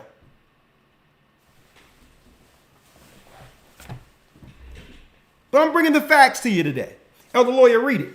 Yes, sir. Antiquities of the Jews, book 13, chapter 9, verse 257. Come on. Hyrcanus took also Dora and Marissa, cities of Idumea, and subdued all the Idumeans, and permitted them to stay in that country, if they would circumcise their genitals and make use of the laws of the Jews. And they were so desirous of living in the country of their forefathers that they submitted to the use of circumcision. So because they were Edomites and still wanted to live in the land of their forefathers, because Isaac is the father of Esau, read. They were so desirous of living in the country of their forefathers that they submitted to the use of circumcision and the rest of the Jewish ways of living, at which time, therefore, this befell them, that they were hereafter no other than Jews. They were hereafter no other than Jews. Okay? That's where you get the European Jewry from, according to history. Not my opinion, not your opinion. Josephus recorded the fall of Jerusalem, that second wall. This is history here. Now, what happens if a people go into captivity and aren't taught that they're from the lost tribes of Israel, only to see other people practicing what their families, to some degree, practiced traditionally in the past? You'll begin to think, well, hold up, these are not my foreparents' traditions they're following. They're the actual people.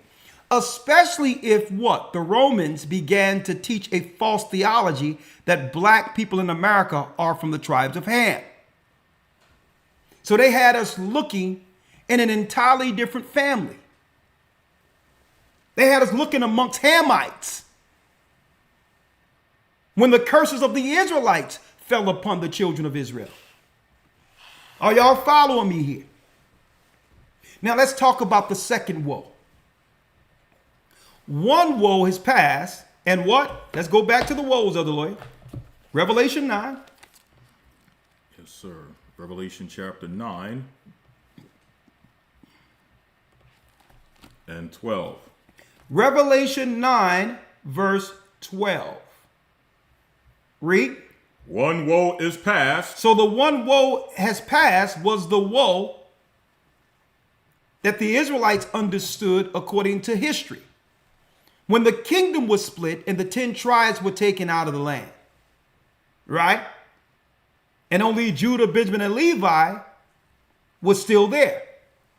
Through that tribe of Judah, Christ would be born to fulfill the prophecy, to die as it was written in the book of Daniel, not for himself.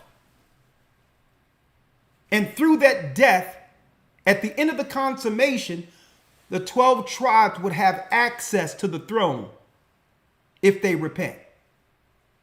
See? Not what religion you follow, what's in your veins, what pumps in your heart,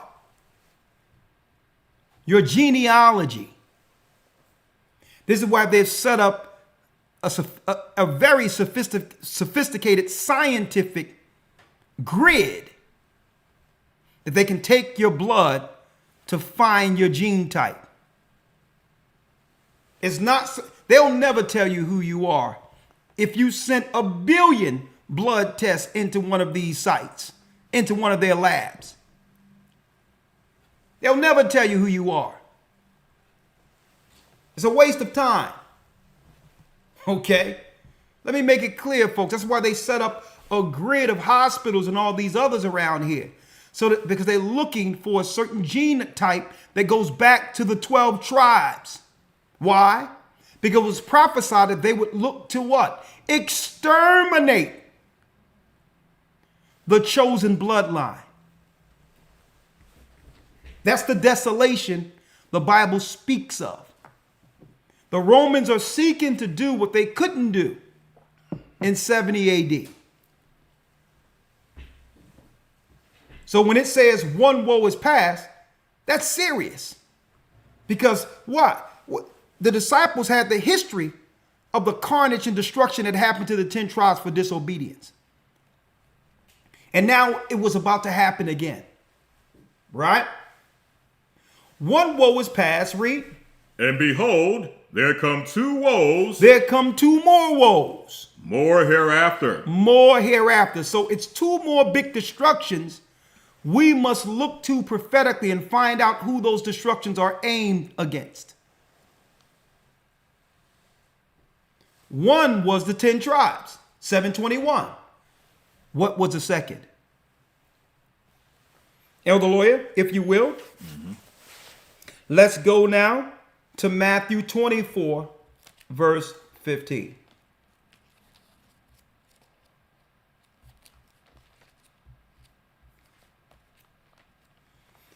This is what Christ spoke about. Here's the second woe now. Matthew 24 and 15. World War I and World War II and World War III are Hollywood productions. Has nothing prophetic in it. So any Israelite out there talking about the 3 world wars before Christ comes and relating it to the wars that, of the prison industrial complex, the war machine we see by Rome, you got another thing coming. You look at they named it World War I, World War II, World War III, so to throw people off in relating what they're doing over there in wars with the Bible and God's people.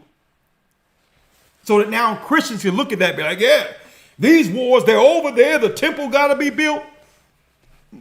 Nah. We've been suffering the woes. Let's go to Matthew 24 and 15. Let's read it. St. Matthew 24 and 15. When ye therefore shall see the abomination of desolation spoken of by Daniel the prophet, stand in the holy place. When you shall see the abomination of the desolation spoken by Daniel. I started off with Daniel, where he prophesied the desolation. And that the Messiah would come in the midst of this to be a sacrifice for the people so that they could one day come back to the covenant. So what desolation was he talking about here, Christ? Elder Lawyer, let's go to Luke. Luke 19. St. Luke chapter 19. And we're going to, no, Luke 21 and 19. Sorry. Luke 21, verse 19. Read. St. Luke 21, 19. Read. And your patience possess ye your souls.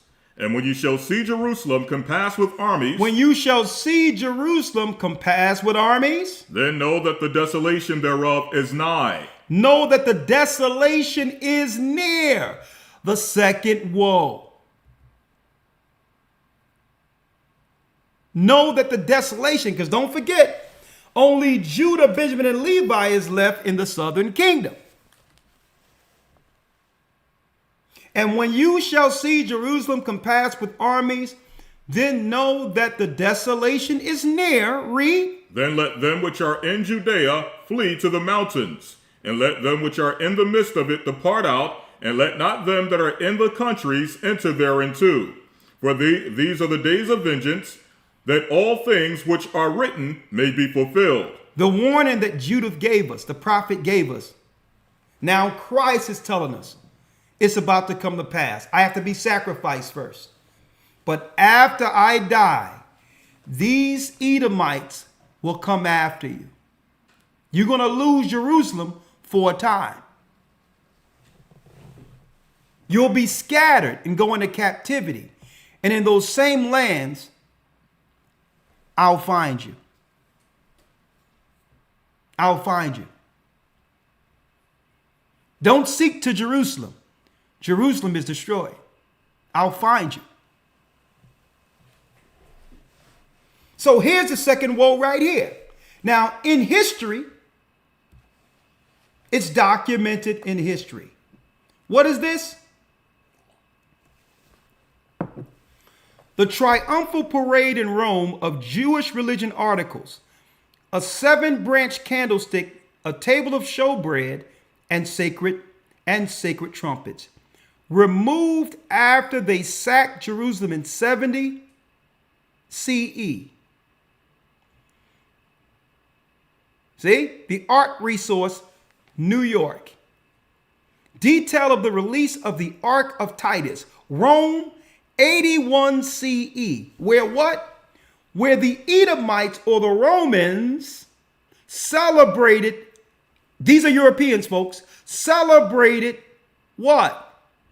After destroying the temple of Jerusalem, the second woe. The Romans. You can find this same carving in Rome till this day, where the Edomites celebrated the destruction of the chosen people of God. See, but Christ said something else. Christ said that once they sacked this place, what would happen? What would happen? Listen real good, Christians. What would happen once the Romans, Europeans, or Edomites destroyed Jerusalem? Read the 23rd verse. 23.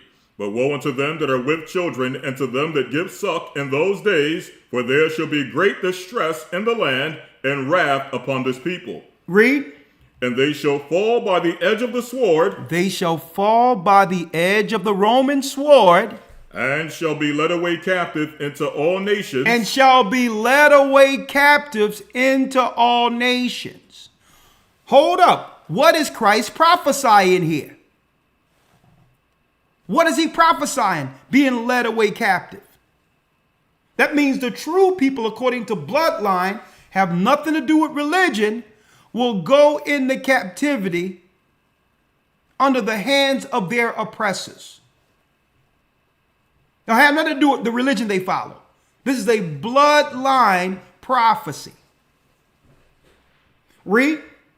And Jerusalem shall be trodden down of the Gentiles. Hold up. So Jerusalem, the land, would be trodden down, divided, sold, and all that by the non-Israelites. The Gentiles are non-Israelites. Until when? Until the time of the Gentiles be fulfilled. So the Israelites will not receive the land again, not the true people, until the times of the Gentiles be fulfilled. Which means, as long as the Gentiles are ruling the earth, the Romans, there's no fulfillment of a restoration to Israel. You can't have two in the same place. As long as the same people who destroyed Jerusalem is ruling the earth, it's called, according to the Bible, the times of the Gentiles, which means those are Gentiles over there in the land, on either side of the conflict. And that's according to what I'm reading prophetically. According to Christ. That as long as these people who destroyed Jerusalem is in place, we're living under what? The times of the Gentiles. And that time haven't been fulfilled yet, because that time would be the consummation that was shown to Daniel. So, led away captive. Deuteronomy 28, Elder Lawya. Deuteronomy 28. Going back to the prophecies now. Deuteronomy 28 and read 64. If Israel was to disobey God. 64, read it. Deuteronomy 28 and 64. Come on. And the Lord shall scatter thee among all people from the one end of the earth even unto the other, and there thou shalt serve other gods, which neither thou nor thy fathers have known, even wood and stone. Wood is your cross, which is false Christianity, and stone is your rock in Mecca. They have aimed these religions specifically against us to keep us under Gentile oppression.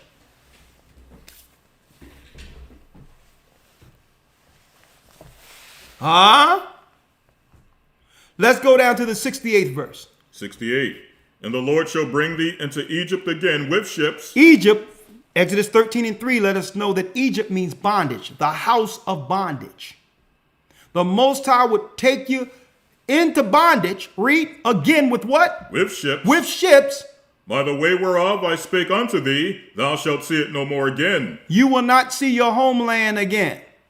This will be your last captivity. See? Only what? Only the Messiah can lead the children of Israel back into the land. According to the prophecy, after the fall of Jerusalem, we wouldn't rule our homeland again. So what's going on right now in the earth? Over there. Wake up, folks. I got something else for you. Read. Thou shalt see it no more again, and there ye shall be sold unto your enemies for bondmen and bondwomen. So the Israelites in Judah, Benjamin, and Levi would be sold to their enemies for a slave man and a slave woman. Sold to Mr. Jefferson in Philadelphia. Sold to Mr. Rosenberg down up in New York. Sold to Mr. Smith in Virginia. See? Is it all coming together for you now? Now let me show you this. Sold unto your what? Sold unto your enemy. Sold unto your enemy.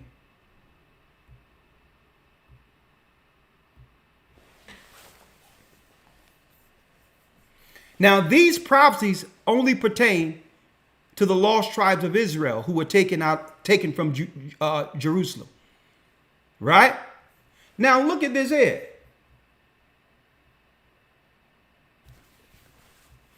A slave auction in Virginia. Now, I wonder what people are the Israelites here, according to that prophecy of Deuteronomy. The people here, the family here being sold, or the ones selling the slaves? I wonder, who are the people according to the prophecy that Christ brought forth? These people or these people?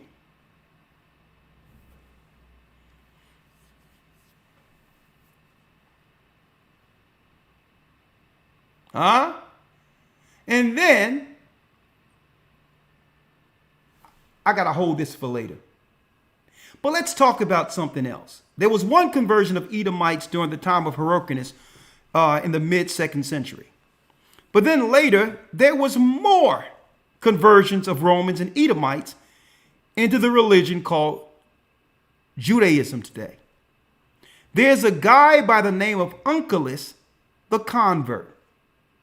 Now, well after the time of Christ and the disciples, and after we lost Jerusalem, you had Edomites coming into a new religion of Judaism for the Roman Empire. Okay. Uncleus and the issue of translating the Torah. Well, who was Uncleus? Well, let's see. Now, Uncleus is a what? He's a respected rabbi within the religion of Judaism. Uncleus, the convert, was the Roman Empress Hadrian's sister's son. He desired to convert to Judaism, but he feared his uncle's wrath. He told his uncle, I want to engage in business. Look at this, folks. There's actual coins to commemorate this conversion, where Uncleus, a Roman citizen, an Edomite, an Idumean, after Christ, converted into Judaism.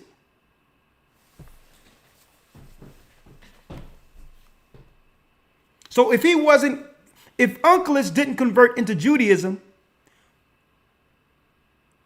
what would he be if he didn't convert? Who was he before his conversion? He was a Roman. If Uncleus was living today, if he was living today, looking the same way, would he be considered Roman? Or would he be considered another title based on his conversion?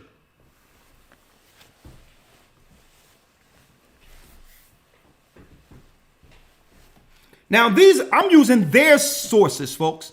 I'm not even, listen, these are their records I'm using. So here it is, archaeological proof based on, in their site, showing Romans converting into Judaism.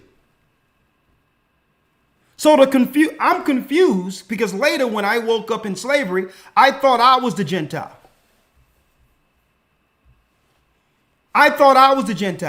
It's confusing me. But when I look at history, history tells me something else.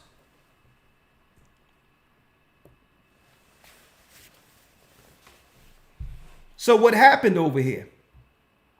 I'm going to show you what happened over here. They say, listen here. Let's not concentrate on the man.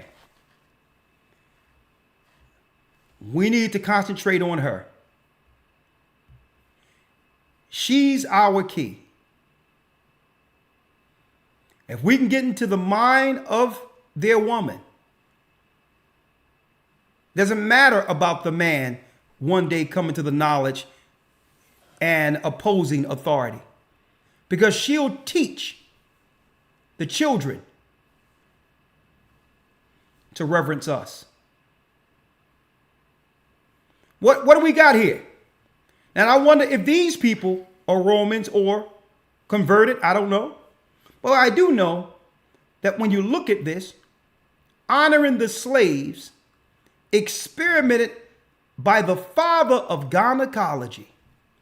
We need to concentrate on the womb of the black woman.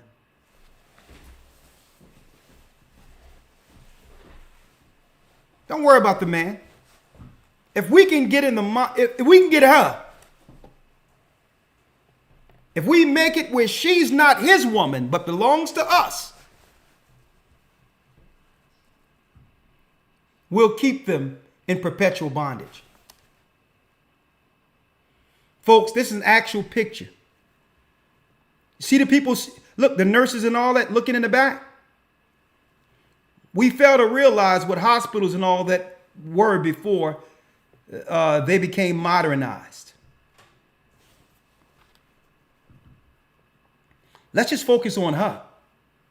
If we can get her, they say we need a mind in her body, and she'll influence the rest. You had your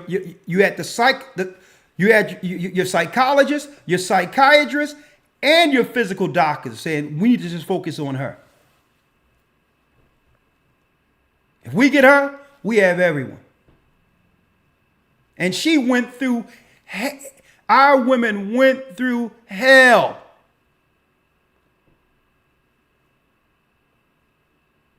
They went through hell. Science was focusing on her the whole time because she would bring forth the prophets.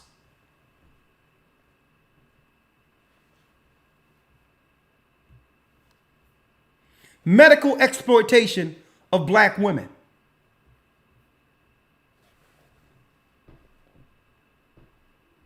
If we can get her, politically and otherwise, she'll convince the rest.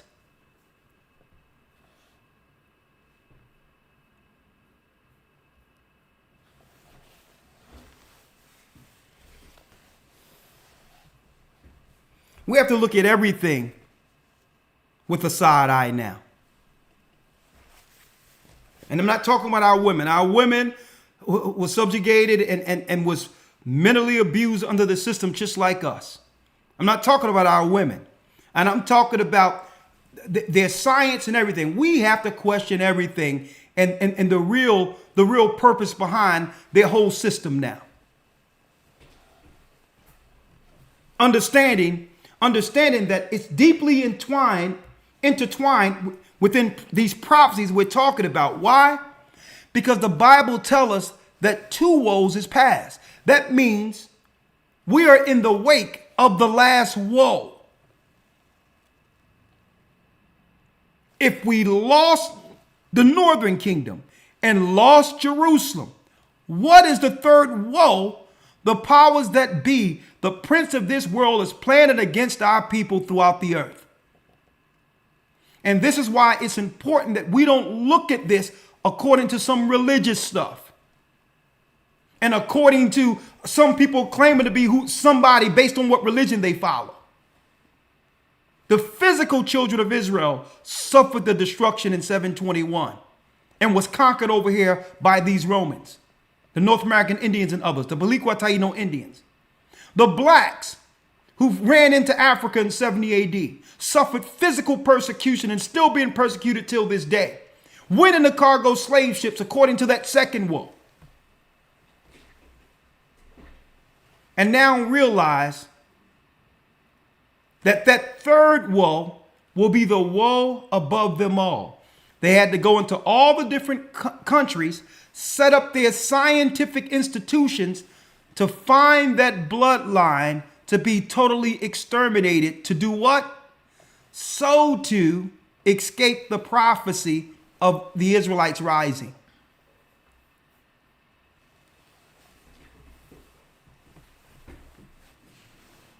Matthew 24, Elder Lawya, and 22.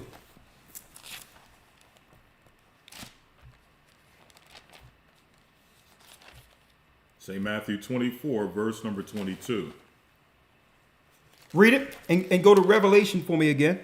Yes, sir. And except those days should be shortened, there should no flesh be saved. If the Most High didn't shorten that 120 Jubilees. Because guess what? The enemy knows exactly how much time they have too, according to these same prophecies. So Christ mentioned, let me get it here. Matthew 24, verse 22. Let's read it. And except those days should be shortened. Except what? Except those days should be shortened. Except the days he's given Esau, the Roman Empire, to rule in the earth. Read. There should no flesh be saved. None of us would be saved. They have found the lost tribes of Israel. And they have conquered the lost tribes of Israel everywhere in the earth.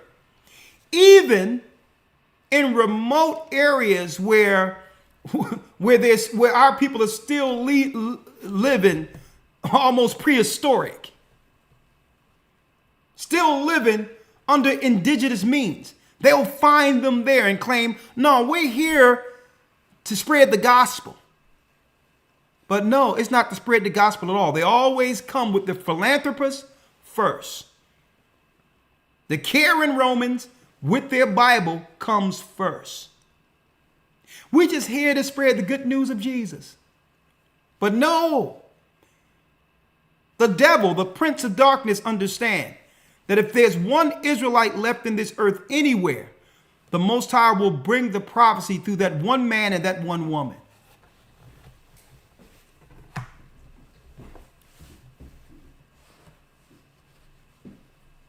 So understand, when they set up the apparatuses, they start setting up things to do what? To scare us into trusting their science. See, Esau's a cunning hunter. He don't have to kill you himself.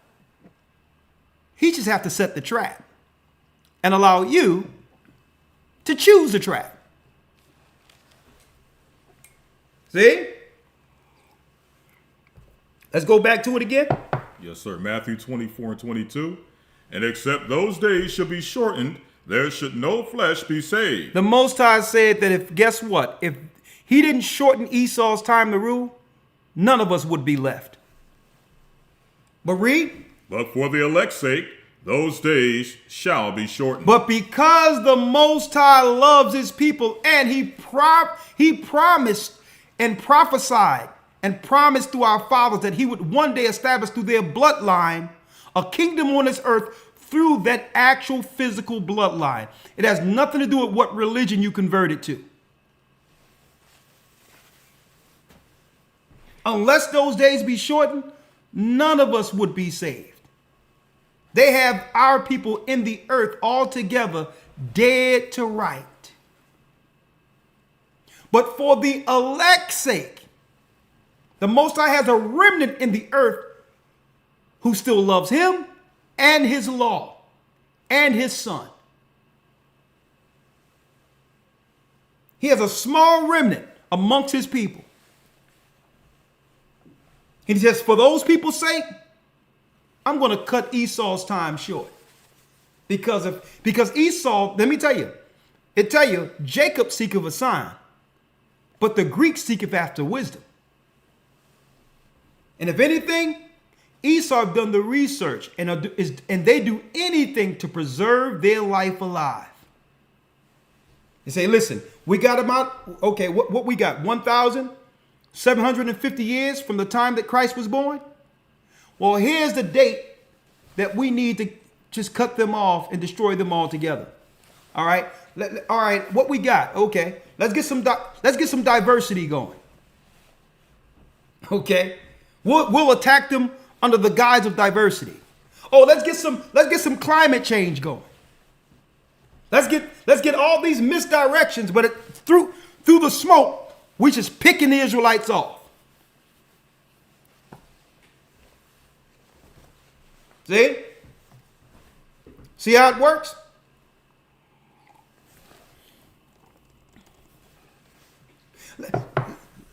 Yeah. Let's tell them that we're going to the Congo to build a well to help their families.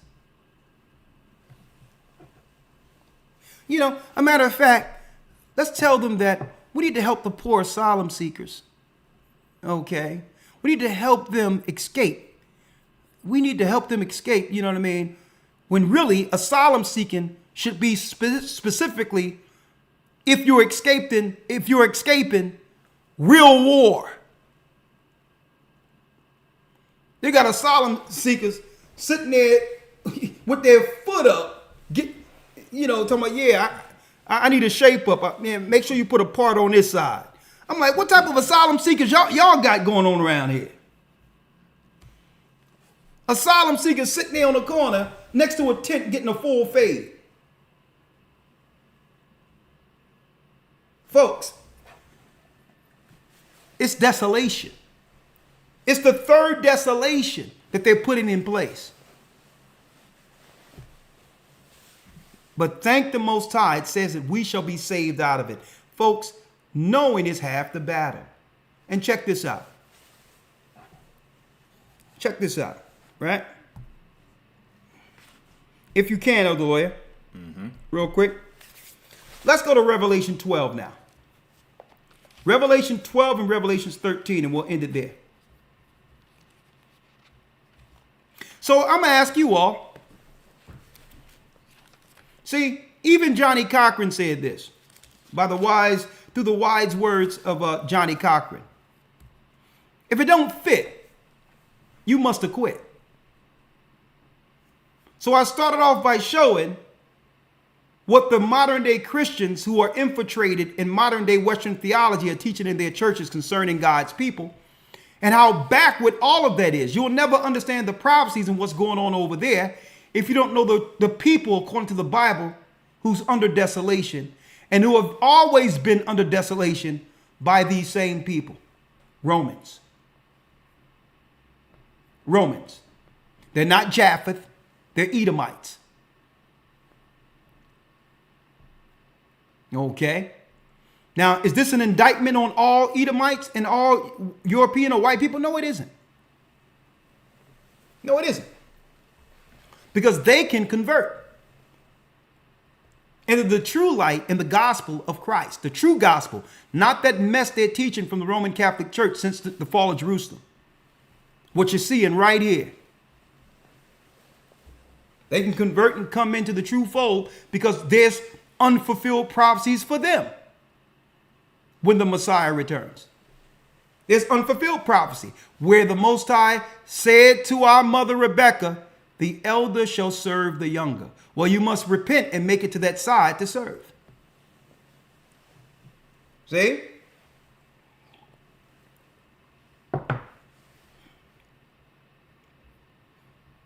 Revelation, go to Revelations 12 and 12. Revelation 12, verse 12. Yep. Therefore rejoice, ye heavens, and ye that dwell in them. Woe to the inhabitants of the earth and of the sea. Woe to the inhabitants of the earth and the sea.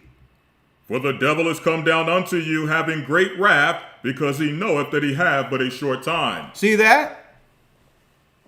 Since they couldn't kill the child, our people, Christ, the same blood, the physical blood that ran through his veins, runs through ours. So since they couldn't kill him, after the temple was broken, they went to do what? Satan made an initiative amongst the Roman government to seek Israelites out and destroy them, starting in Jerusalem, the second wall. Because he knoweth that he have a short time, read. 13. When the dragon saw that he was cast unto the earth, he persecuted the woman which brought forth the man-child. So no soon as Christ died, they began to persecute the people who brought forth Christ. They started killing the disciples, the Romans did. And now you're going to allow them to bring forth what they call the gospel, claiming they're here to push the truth of Jesus Christ and the disciples when you killed the disciples?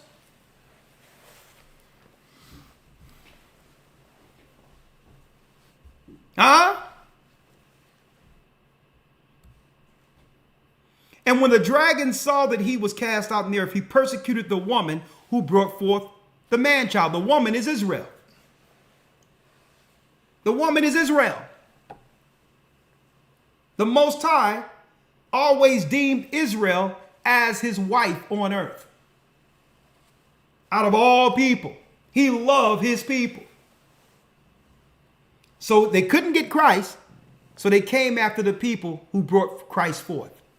Knowing that, okay, Christ at the end of the consummation is going to save these people in war against us. But I got his people. So if I kill his people, there'll be no one left for the Messiah to come back for.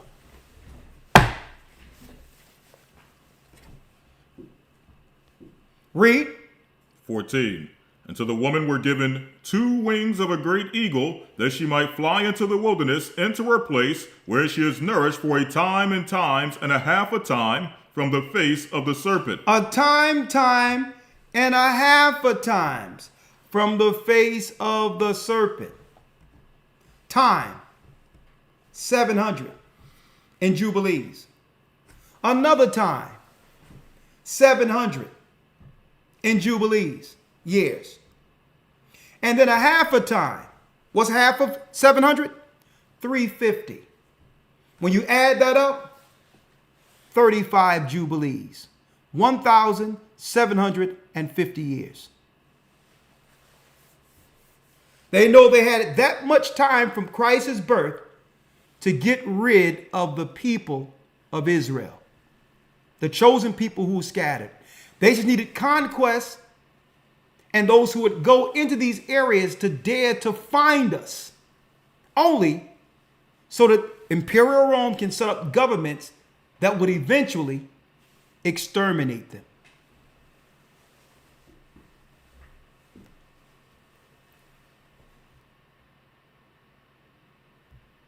Read.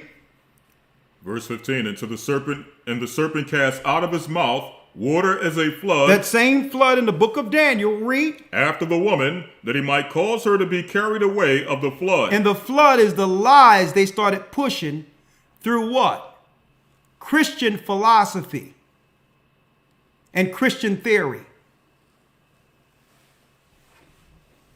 The flood is the lies that had us, that made us and convinced us that the same people who destroyed the temple are the people of the temple. See? They started rewriting everything, painting their faces into everything, and then came with a new brand of Christianity Christ and all the disciples knew not. And here it is. We're looking at one people thinking that, okay, you Christians, the Catholic Church, and saying, okay, at least you believe in Christ. And we see a history of them destroying us. And then we look at the people with the other religion and realize they both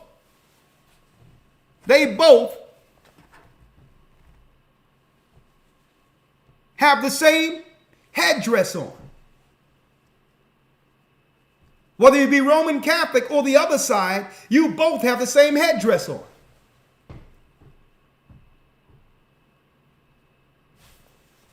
Maybe because of what I showed you with Unculus, the Roman who converted.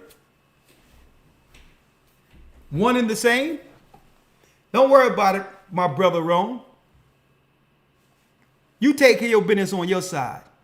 I'm going to do it from this side. But Israel, the children of Israel, is the aim. That's always the aim in the middle. See? Are y'all following me here?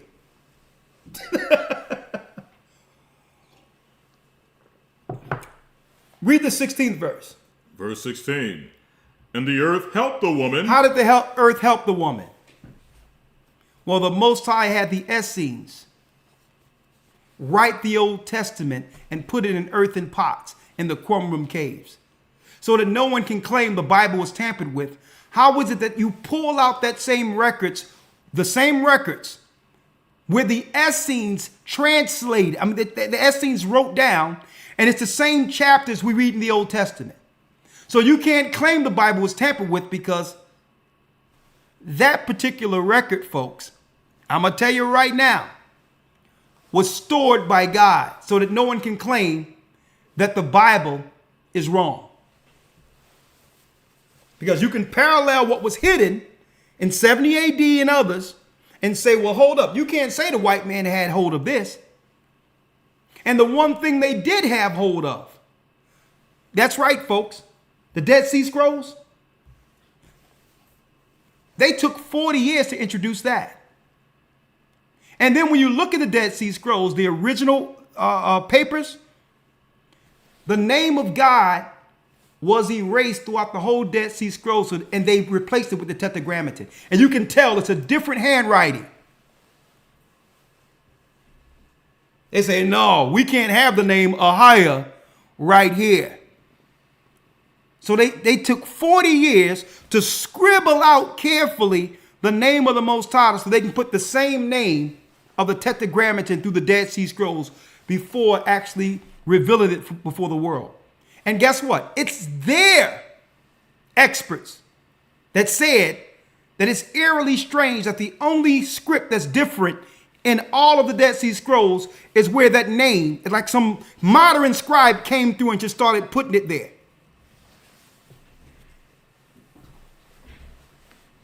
Huh? Red-handed. And see, I don't go by my own opinion or research. The Most High has given me the understanding through the word to view history prophetically as it should be viewed. And then I use their sources and their resources to confirm that, guess what? It confirms to them that I know, that they know who we are.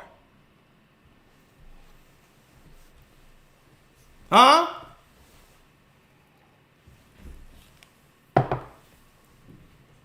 And it says, and the earth opened up her mouth and helped the woman.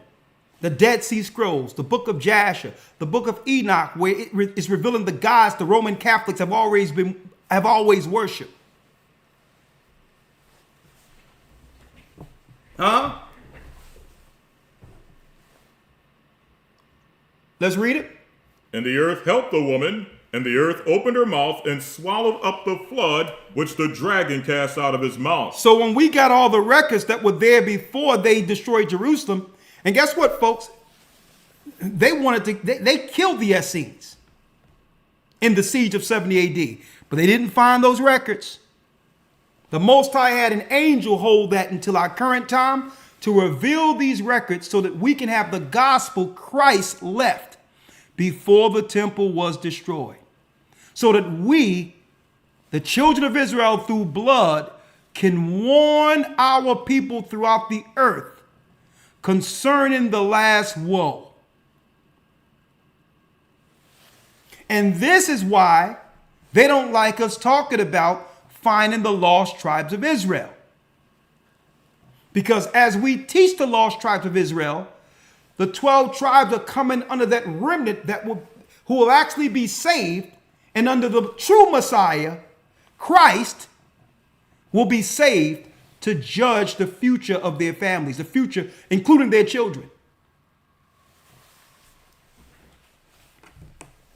And now who are they looking to war against? Let's read it. 17. And the dragon was wroth with the woman and went to make war with the remnant of her seed. So they went to make war with the remnant of her seed. See? So when they can no longer come against Christ, they came after the children of Israel and the seed of those children. When we ran into Africa and became Igbo and all that, and the Congo and all that, and now their scientists came over there. In the America, their scientists started setting up eugenics and all that stuff over here. They're after that seed. Because the promise, folks, has always been in the blood. They know it. The promise has always been flowing through our veins. So they're looking to make war with who comes out of our people. You should have seen this thing where I know a family member who went and they was having a baby and all that, and all these nurses saying, well, you should do this and you should do that and all that.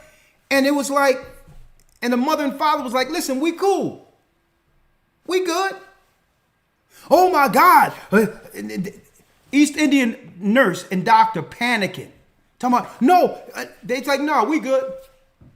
We'll handle whatever we got to handle. The baby's healthy. We'll handle this. We'll handle this on the outside. And guess what happened, folks? The East Indian woman, a doctor, almost threatened the family. Threatened to call CPS and all type. You're like, what? The baby? What's up with this? And it's to the point where the father had to stand up and say, hold up, what's really going on here? Okay, the baby's healthy. You got paid. Leave our children alone. What you want to do? And I'm glad fathers are standing up now. And guess what happened? Guess what? After they left, the East Indian doctor called their gynecologist to double check on whether or not they would set up an appointment.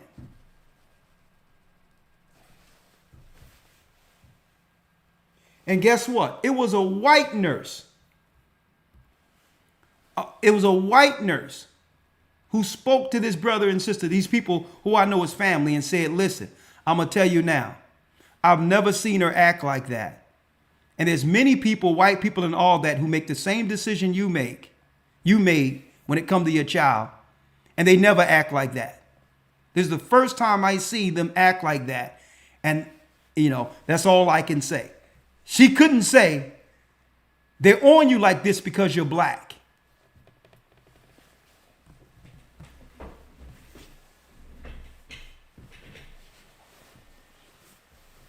And that leads us to our last scripture here. I love going here because this gives us some insight prophetically to what we all just came out of. Right? Let's go to Revelation 9.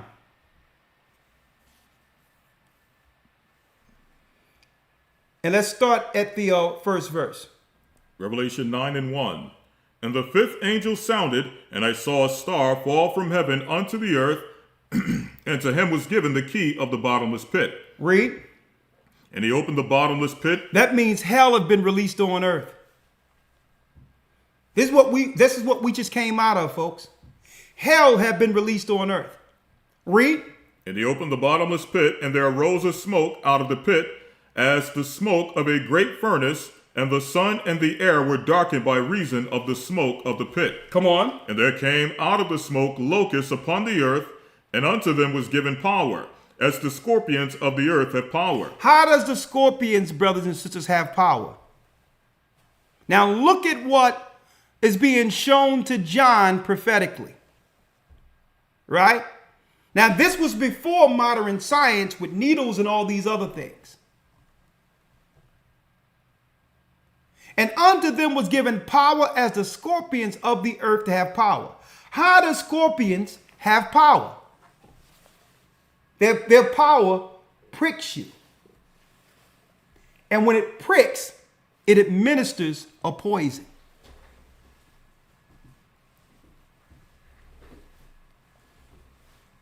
Now think about this.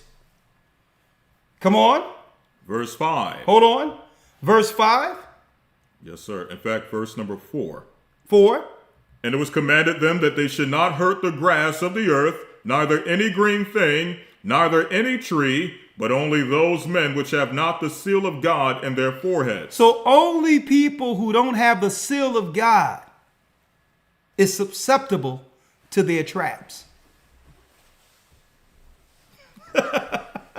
Because you understand this prophecy. Like, no, we good.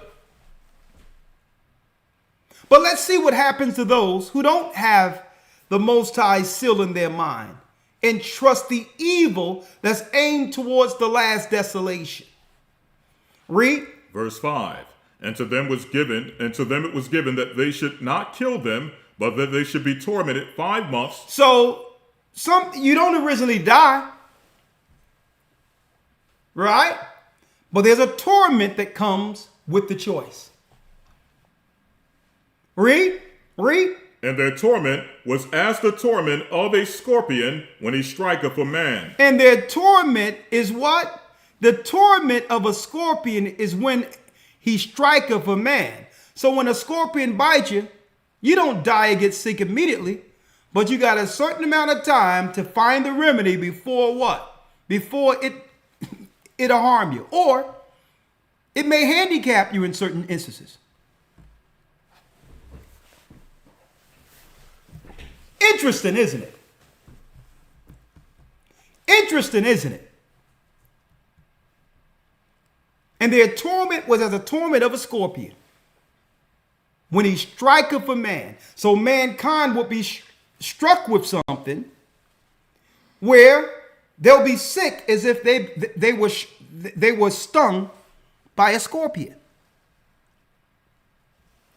Interesting, isn't it? But those who have the Most High's seal in their mind isn't going for it. Isn't going for Esau's traps. Read. Verse 6. And in those days men shall seek death and shall not find it, and shall desire to die, and death shall flee from them. So in some of these choices, what will happen is their quality of life would actually go down exponentially to a point where they don't want to live. They can't enjoy life. They're continually sick. And then eventually, like I see in Canada and other places I heard about it, in some cases, there will be assistance to actually, I would say, put it this way, assistant sleep. For those who have a horrible quality of life and isn't happy with life anyway, there'll be scenarios where you can get assistance to go to sleep. 2 woes is past and 1 woe to come. Right? There's a desolation upon us. But the remnant will be guided through this. See? Why do you think the Most High gave us this insight to convey what you've seen today? He loves you. You're his promised child. And it's time for us to straighten out biblical and religious history. With that, shalom. I'll see you tomorrow when we go into exposing and destroying the lies of the Catholic Church. That's right. We're going into it, folks. We're going to have all the teachings that the Catholic Church and Christians teach, and we're going to resolve it with the Bible. It's all a lie. Christ is God.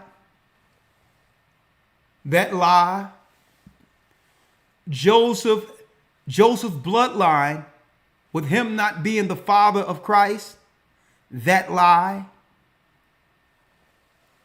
I need y'all to think about this, folks. Don't go to Matthew 1:18 first. Read Matthew and read all the people that leads to Christ.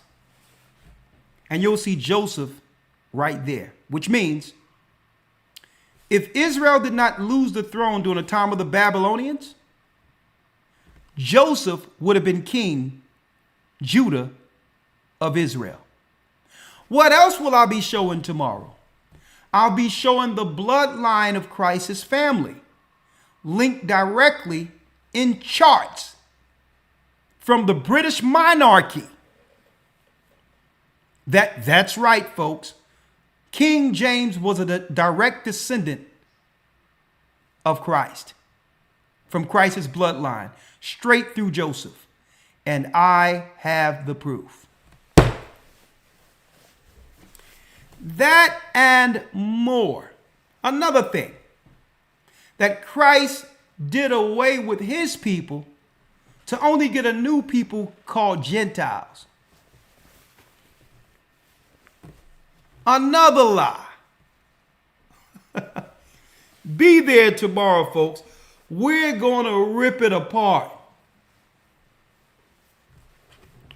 We're going to rip that mess that came from the Catholic Church apart. And guess what? And I know the other people are talking about, the other denominations are claiming, well, we're not the Catholic Church. Well, the Bible will tell you that she's the mother of harlots, the Catholic Church. You're just its child. So just because you have one piece of the harlot's doctrine and not all, it doesn't mean you're not her children.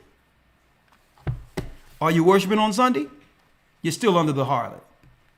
Shalom. Support the work, as you can see right here. You can support right here. Our weekly classes, $GOCC 144, donate. Donate, help the work. Help the work, folks. We need your help, okay? There's a lot of planning we must do, understanding we're under a desolation. If you don't have Cash App, it's okay. Go to gatheringofchrist.org and support us that way. Look, donate, and you can personally itemize how you would like to support the church. It's up to you. If we have sown unto you our spiritual things, even Paul said, should we not reap your carnal things. All the research, the books, everything you see before us could not have happened unless you support this church. Understand this. And we're here, ambassadors of the kingdom, holders of the word, at the watchtower. And we'll be here as long as Christ give us the breath and the understanding to go into this word to help lead and guide God's people. We are prisoners to the work. There's nothing else we can do. But boy, do we love doing this. And we thank the Most High that He's given us the understanding, the perseverance to be consistent with delivering the word, because our people are going through so many trying things in this earth. And I know that these lessons through the Spirit of the Almighty, when the book is open, becomes a beacon beyond hope. Support this work. We just opened up a new enrollment of the Hebrew and Bible Academy. Go to historytimes.org, support this work, and not only support it, we kept the price at the same price for a reason. Enroll someone else and give them the link to it. Get as many people involved as you can, knowing that eventually they're not going to allow this stuff to be taught like this online. They're coming after free speech. They're coming after the truth, especially with them understanding that we know now that we're the children of Israel, not according to religion. And we will one day stand in Jerusalem. That's right, folks. After the appointment, being appointed by the Messiah. Shalom. Yeshaya is his name. Have a great day. And thanks for your support. Honorable mentions real quick.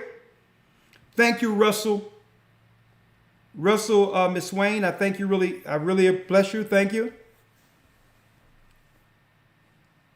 I really appreciate it.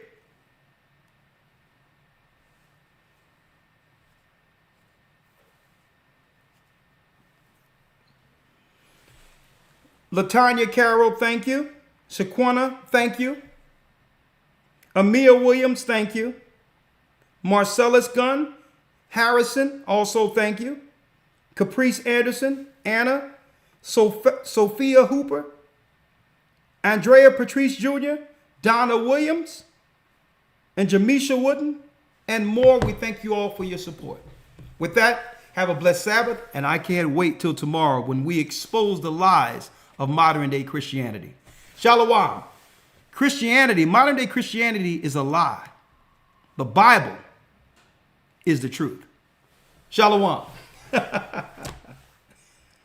Ahai is calling back Israel. Ahai is gathering Israel. The Arabs and Africans told us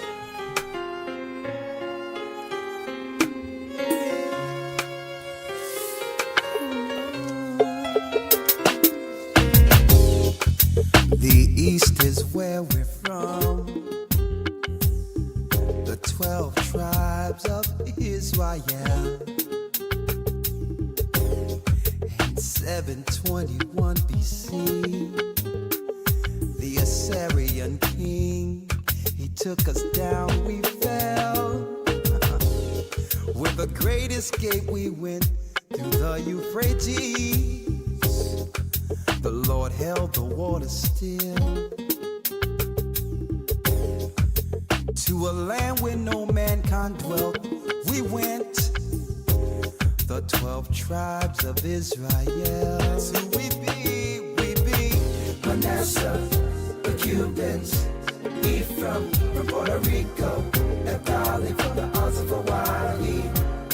The Lord is calling back Israel. Zebulun from Panama, Gad, the North American Indians, Simeon, the Dominicans.